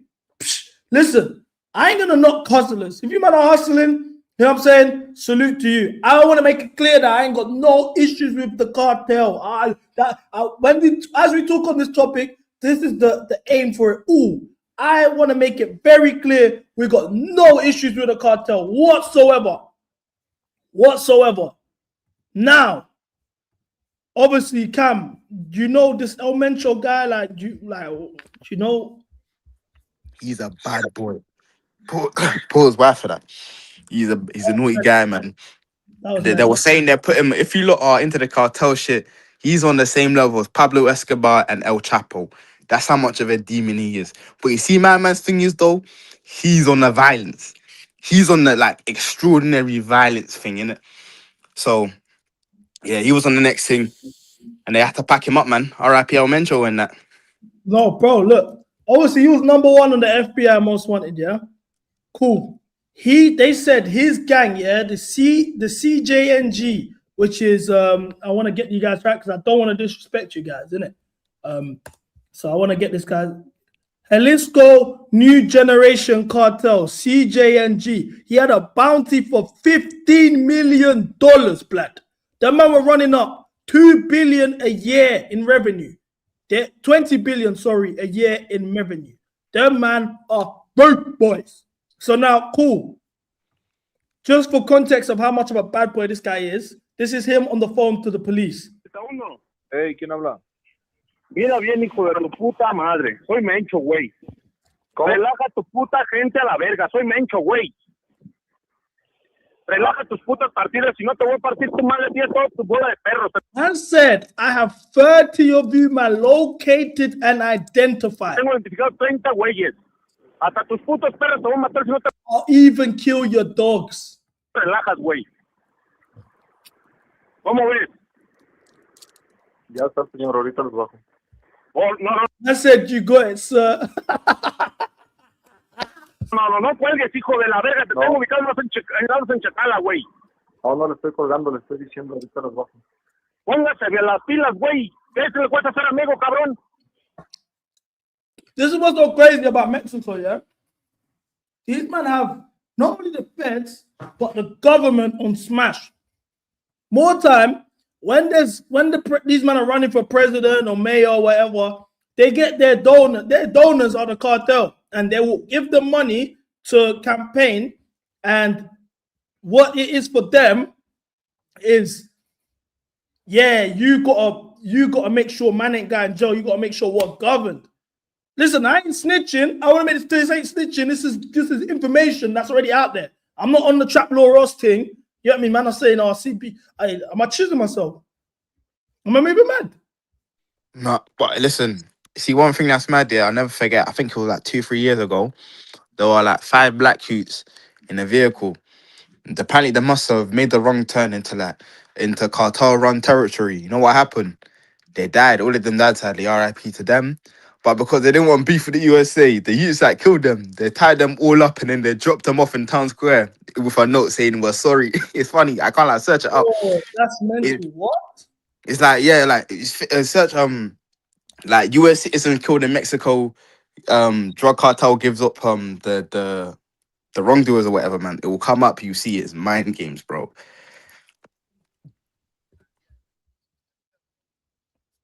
I'm trying to find it. No, I can't find it. Hold on, give me a sec. I'll try to find it real quick. That's crazy, though. But let's go back to this. And if someone's saying, I know no one's going to say it because you're used to it and how shit goes around there. No one's going to say it. But if you're wondering, what does it have to do with football, like an NPC? Number one, we've given you 2 hours, 30 minutes, straight 40. 1. 2, this has to do with football because this ties to the World Cup. But we will get to that. No, señor. Ahorita yo se las bajo. Pongan, mire, revíremeles a todos los hijos de su puta madre porque todos agarran dinero y son buenos de puercos. Sí, es lo que me están diciendo. ¿Se me que ponen a tiros o tú eres el primero que vas a marchar por ellos, León? No, señor. ¿Vale? No, señor, no se trata de eso. Váyanse a la verga porque aquí los vergazos están al... Hey, he is crashing it. Do you know what we need? And I'm not trying to incite violence on anyone, but imagine a voice like this in the dressing room. Imagine somebody in our dressing room delivering messages like this to our squad. Listen, I got all your family members located right now. You better go on a 10-game win streak. No chattings. And I want a clean sheet too. Promise you, man, to perform. Imagine getting a call like this and you can't cut the call because it's got your low. You can't even chat shit. He's got your low. That's why it's long. That's why it's mind games. Because it's like, oh, fuck, he's actually got my location, bro. I can't even do the mad thing. I can't even tell man, shut up. Like, I can't even cut the phone and just, he's got the low.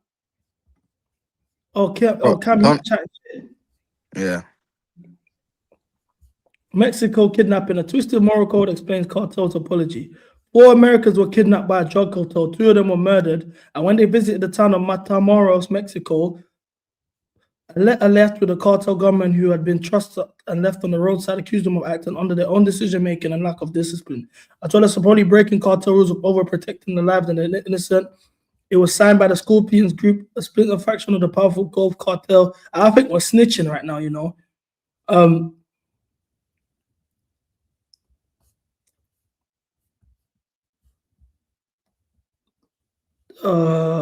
think you can play the video, but I don't know.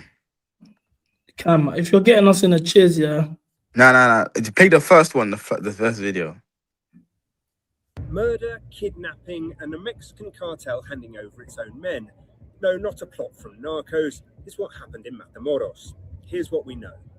The group drove into Mexico last week, supposedly for one of them to undergo a minor medical procedure, a tummy tuck.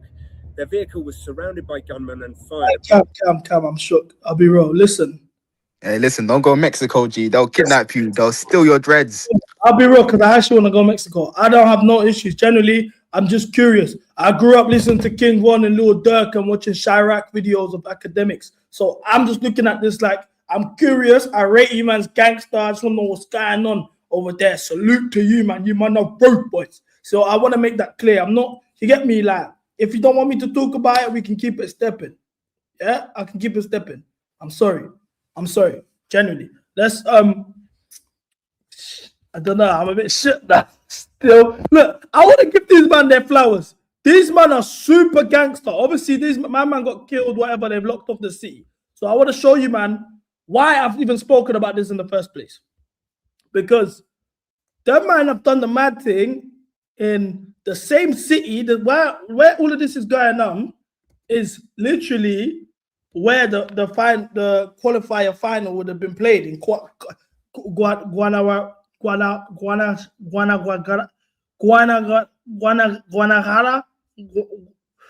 Breathe. Guadalajara.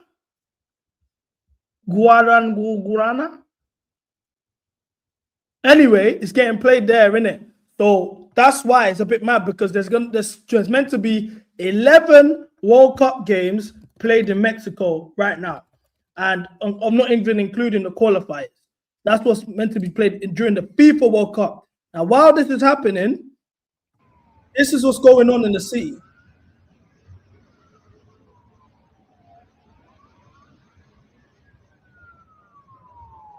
This is mad. Like, man them. Bev, they're blowing up petrol stations. They're dishing out suck your moms. Like, you know what I'm saying? Like, it's mad, isn't it? I'm talking Yaya knees, allow me. Like, look, yeah. It's mad what's going on over there. All jokes aside. And I fear, obviously, for the safety of the tourists that are out there, the civilians who are living there. Do you know what I'm saying? This is not like a joke of a situation, yeah? Do you know what I'm saying? Like, this is not a joke of a situation. This is what's going on. It's mad. And I just hope everyone's safe. But then what does this mean for the tournament? And the reason I asked this, yeah, is because, bro, like, it's mad. I don't think you might not understanding, yeah? The World Cup's going to be here. Imagine when Qatar had the World Cup, yeah? And 3 months before the Qatar World Cup, this was going on. It would be an outrage on BBC. They'll be talking about this like, bro, like, we're going to do the mad thing. We're going to a war zone. But there's no coverage of all of this going on. Because this is mad. Like, generally, anyone that's in Mexico, any MCG in Mexico, guys, I remember when I said I was going to Guadalajara, and obviously I got a couple of DMs of people in Mexico that were like, yeah, we'll link up. I hope you man are safe. One of the guys that's usually here, he's not even committed, so I'm a bit worried. Like, bro, I hope you man are safe. I hope you man are okay. But what are the next steps in regards to the World Cup? What are the next steps in regard to the World Cup now? Because what do they do? If I'm Infantino, what would you do? Do you now move this to other, like do you completely disregard Mexico and take the games elsewhere? Or I don't know, because this is a crazy situation here. This is in the whole city. And look, I'll be real. Someone said increase the military. Brother, look what's getting done right now.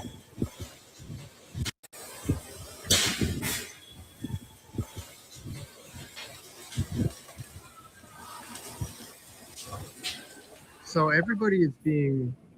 Bro, they're doing the mad thing. Like, let's just keep it a G. Them man are doing a mad thing. Salute, you man are rude boys, whatever. No one's playing with your gangster. 100%. But I'm not gonna lie, this is mad. Then I'm looking at these man. So people are wondering, like, who are the CGNG or whatever, yeah? Cool, like we said, this is our Mencho's people, them man on badness, whatever, yeah? Like I said, them man are making 20 billion a year. These men invested in the military. They've got their own special ops. For a gang to make 20 billion a year, you man don't understand. America is next door. We've seen America go to Afghanistan, Syria, lock off the strip. I'm taking over. They don't have the manpower to go toe-to-toe with these men. They make 20 billion a year in revenue. They've got their own. These are the guys crashing it. They are their own private military. This is madness. You think Infantino's going to go there and do anything? They've got tanks. They have tanks. They've got more than the Mexican military already. Without question, wash your hands out there. Mexican military, wash your hands. Now, America can't go toe-to-toe. It will take so much manpower for America to seize control of all of that. That is a myth. Not to mention the guerrilla warfare over there. It's a myth. Yeah, 100% anti-agenda. That's a whole nother ball game. That's a whole nother ball game. Yo, see, look at what I sent you in the DMs. Why we're talking about this, Ethan, is because the World Cup is meant to be played here. I was supposed to be going there this time next month. I would have been there to go watch football. Fuck that. Look, I'm gonna be real. Listen, I'm all for traveling. You man know I go anywhere. If there's something going on, you man want me to go there. You want to see what's going on, whatever. You want me to capture content, I'll say no problem, MCGA. I'll book the flights, no problem. I'll go out there. Mexico, I thought was a great idea. I said, you know what? Congo versus Jamaica. I've never been Mexico. It'll be a nice opportunity. Obviously, I'm not going to go there for the World Cup games. Let's see what's going on. Whatever. Why not? And that's the city, that's the exact city I would have been in. That's mad. So then I'm asking again. Now I'm asking again. Yeah, I'm not going anymore, Sweden. Don't worry, I'm not going anymore. So like, this is what I'm saying. Yeah, I am streaming the games. Don't worry, I'm streaming all the games. I'll be there. But I can't go to Mexico. That's mad. But then I'm asking now, because they got 11 games in the World Cup. What do you do? And is it too late? Because people might have planned, made travel arrangements, booked flights, hotel, tickets, like all sorts. So what do you do now? Yo, see, look at what I sent you in the DMs. On Twitter? Yeah. That is mad, bro. I can't lie. The organization for this World Cup's not looking pretty, bro. Look, don't count. Is this not madness, bro? Like, come on, bro. Gee, imagine that. Let's dumb it down for people. Let's dumb it down for people. Obviously, these their leaders are known for breaking out of jail. So to dumb it down easier, imagine if OFB had the manpower to go toe-to-toe with the military. Imagine if OFB had their own troopers, their own tanks, their own automatic weapons. They could break man out of jail. Obviously, these guys broken out of jail, so I'm using that example. Like, imagine if them man could do a fuckery like this.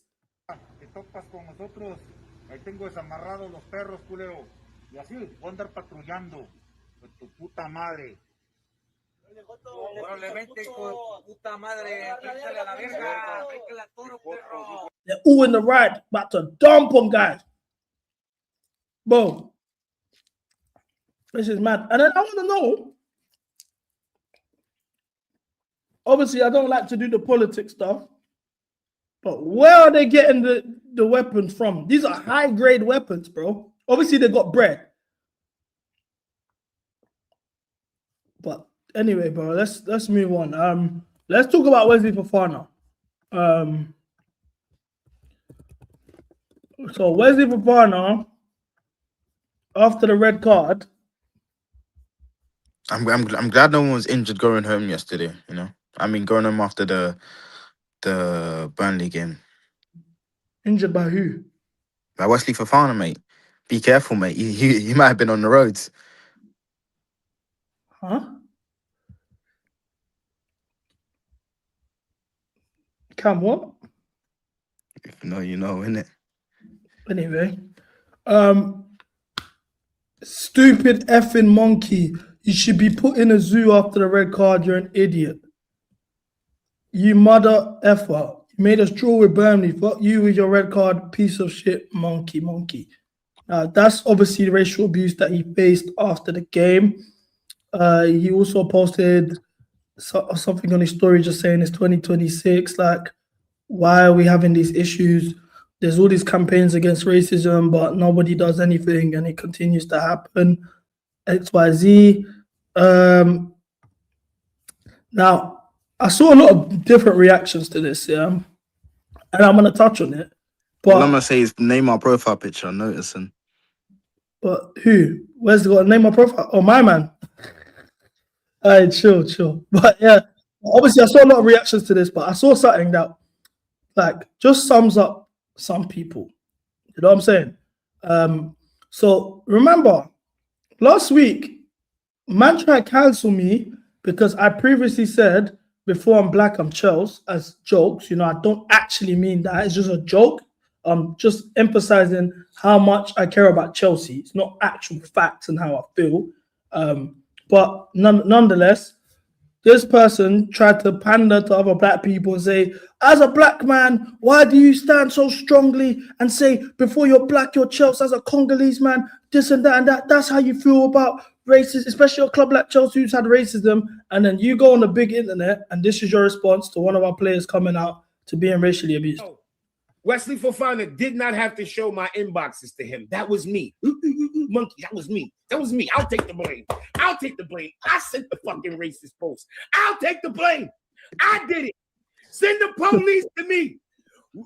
Fofana, you're a fucking goof. You're a goof.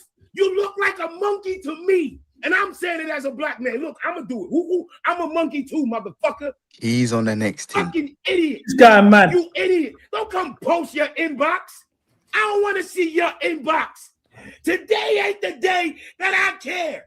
So what? Today is the day when you go, you know what? This guy's guy mad. That generally, bro, that's a drag. I generally think he doesn't even realize what he says. There's so much gear in his system. He just gets into flow state. You know, he gets so high and he goes into flow state. Anything can happen. Like he doesn't even control. What's a flow state? Now you're taking a piss. Bro, generally, bro, because how's man doing the monkey signs, and he's on a panel with other white people, bro.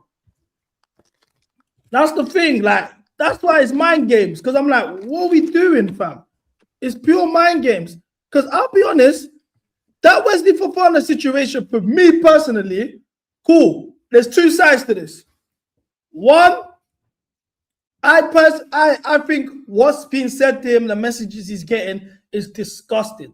Regardless of performance or whatever, the racism thing, in my opinion, there's a line you got to cross when it comes to crashing players. I think families, racismo is completely off limits. Like, that's a drag. Dishing out monkeys, mother effer, that's mind games, that's a drag. Now, however, I do feel Wesley Fofana should have maybe perhaps addressed the fans a bit or apologized for the red card as well as disclosing this. Nonetheless, I do think there's more pressing issues that are being put up or he's facing than addressing the red card, because at the end of the day, it's racial abuse. However, I'll be real. He should addressed or he should have addressed the red card too. Cam, am I moving mad by saying that? I agree. I completely condemn everything that's been said to him. Obviously, the monkeys, all of that, that's mad. He shouldn't receive that. That's fucked up. All of these men are probably trolls or people that had parlays or accas on Chelsea to win, and the red card probably fucked things up and they're just chatting shit. And him exposing that, fair enough, it's good. Shame the racist. Make a point out of this, especially in the week that's happened with Vinny Jr. and that. Make a point. Let's rally around each other and do something about it. But I think also he should have addressed the red card and apologized. That's See my thing, yeah. Listen, like,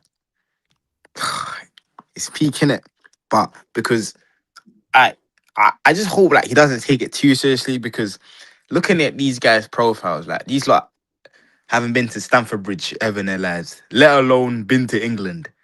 So I wouldn't take it too seriously. But at the end of the day, it's not nice, because he's probably like, fuck, he knows, like, we don't have to, he's not an idiot. He knows like us drawing the game is on him. So he's probably going through it. And it doesn't help that next thing you know, oh, you're getting called a monkey, you're getting called a nigger, this and that. Like, that's not going to help. You know what I'm trying to say? But yeah, that's about it, really, man. Easy, man. Because there's nothing you can do about this, really. What are we going to do? They don't go to the games. You can't ban them. They don't live in England. You can't arrest them. You know what I'm saying? Keir Starmer can't come knock on your door. So it's all mad, bro. All I can say is I just hope people get educated and are able to do better. No, but I'll be real, yeah.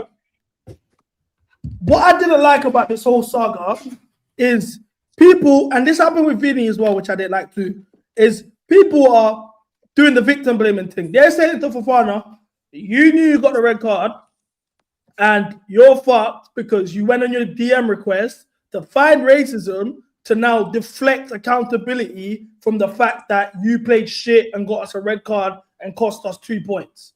Now, these ain't my words. This is how people were feeling online. I don't really like that. Do you see where they're coming from, or like? No, I don't see where they're coming from, because Vinny's whole thing is that he's a shit house. So he's antagonizing people to call him that, this and that. What does that mean? So like using that logic, yeah. If a girl gets sexually assaulted on the streets, it's her fault because she's wearing a skirt. Like, I hope people get their logic. You know what I'm trying to say? That's the logic. That's why I'm like, bro, this like thought process they're going down is very dangerous. Just because Vinny is a shit house or he's annoying doesn't mean you get to racially abuse him. Because using that logic, okay, cool. A girl's wearing a short skirt, you can see her ass. Does that mean she go slap her ass? That's the logic they move down. They're doing that thing. That's a great analogy. That's the logic. That's the logic they're moving down. No, I'm not saying that, bro. Guys understand in the chat. I'm not saying that that Vinny deserves it or whatnot. Their whole justification of Vinny getting racially abused is he causes it because he's a shit house. That's it. Like, cool. That's the whole justification. Where did he address the red card? Where can I find that? I have no idea. Did he address it? Apparently he did. That's what they're saying in the chat. But Cam, what you're saying, you're spitting, bro. Sorry to interrupt you. Because I'll be real, yeah. Look, it's 20. I got two, like, one is 2026. Like, why are we dealing with shit like this in 2026, bro? Where man just feel like they can be racist. Now, I feel like obviously the craziest thing about all of this, yeah.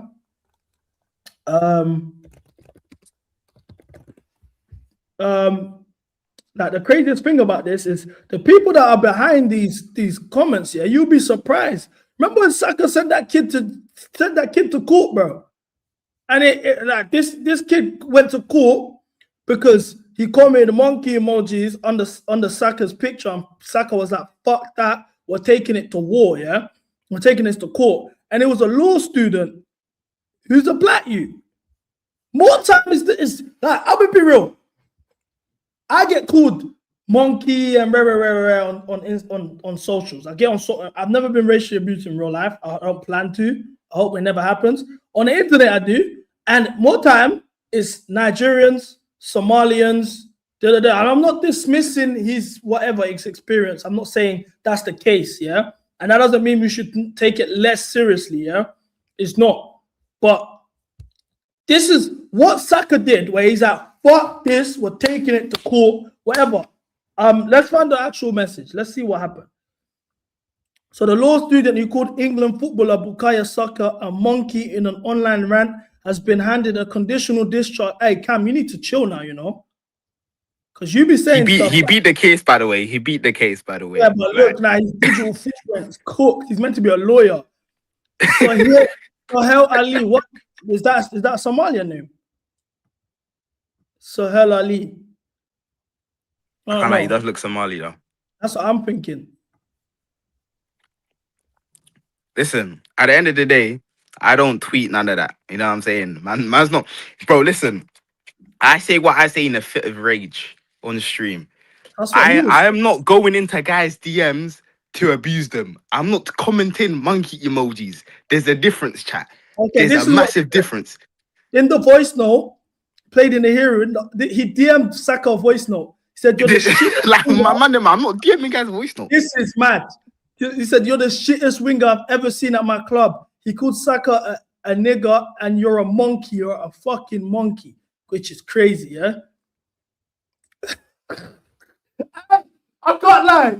My man got to court for this as a black man must have been mind games. Like, no, real talk. Obviously, this is the deterrence, yeah? I get why you do this, because it's a deterrence for the next man to be like, "Oh, fuck, I'm not even on doing all of this." I'll be real, that's a myth. So I hear that, but the guy, you know, the head loss must have been mad. He must have missed a pen. This is what I'm saying, yeah. The guy they get down, yeah, for doing this is the black youth. This is what I'm saying about the system's fucked, bro. All these racists that run around doing the mad thing, you finally get one of them, and it's a black youth. That's mind games. Man, I'm black. Man, that's. Now, don't get me wrong. I'll be real. I'm not calling other people a monkey. I'm not calling no black people a monkey. That's crazy. Anyway, I'll be real. I don't do that. I don't do that. I don't call black people monkeys. The most you'll get from me is plantain conversations, or this is Morley's chicken and chips combos. I'll say stuff like that. I'm not calling no one a monkey, innit? So he lacked there. But I know Saka, when they told him, yeah, by the way, they posted his mugshot and it's my man's face. He probably definitely had a choice, like, should we press these charges or should we charge it? And he still pressed the charge. And he beat the case. He beat it. Out of all the people. He beat the case. He walked out free. Yeah, he beat the case because they said he understood his comment could be considered racist, but that's not his intention. These are often used between those from the same ethnic background. Because obviously he's like, bro, I'm a black youth, bro. Like, come on, realistically, like, come on, man. Like, a man's a black youth. Like, come on, G. He got sent to a 12-month conditional discharge in order to pay £111 in court costs. That's mind games, man. That's mind games. And now all the people.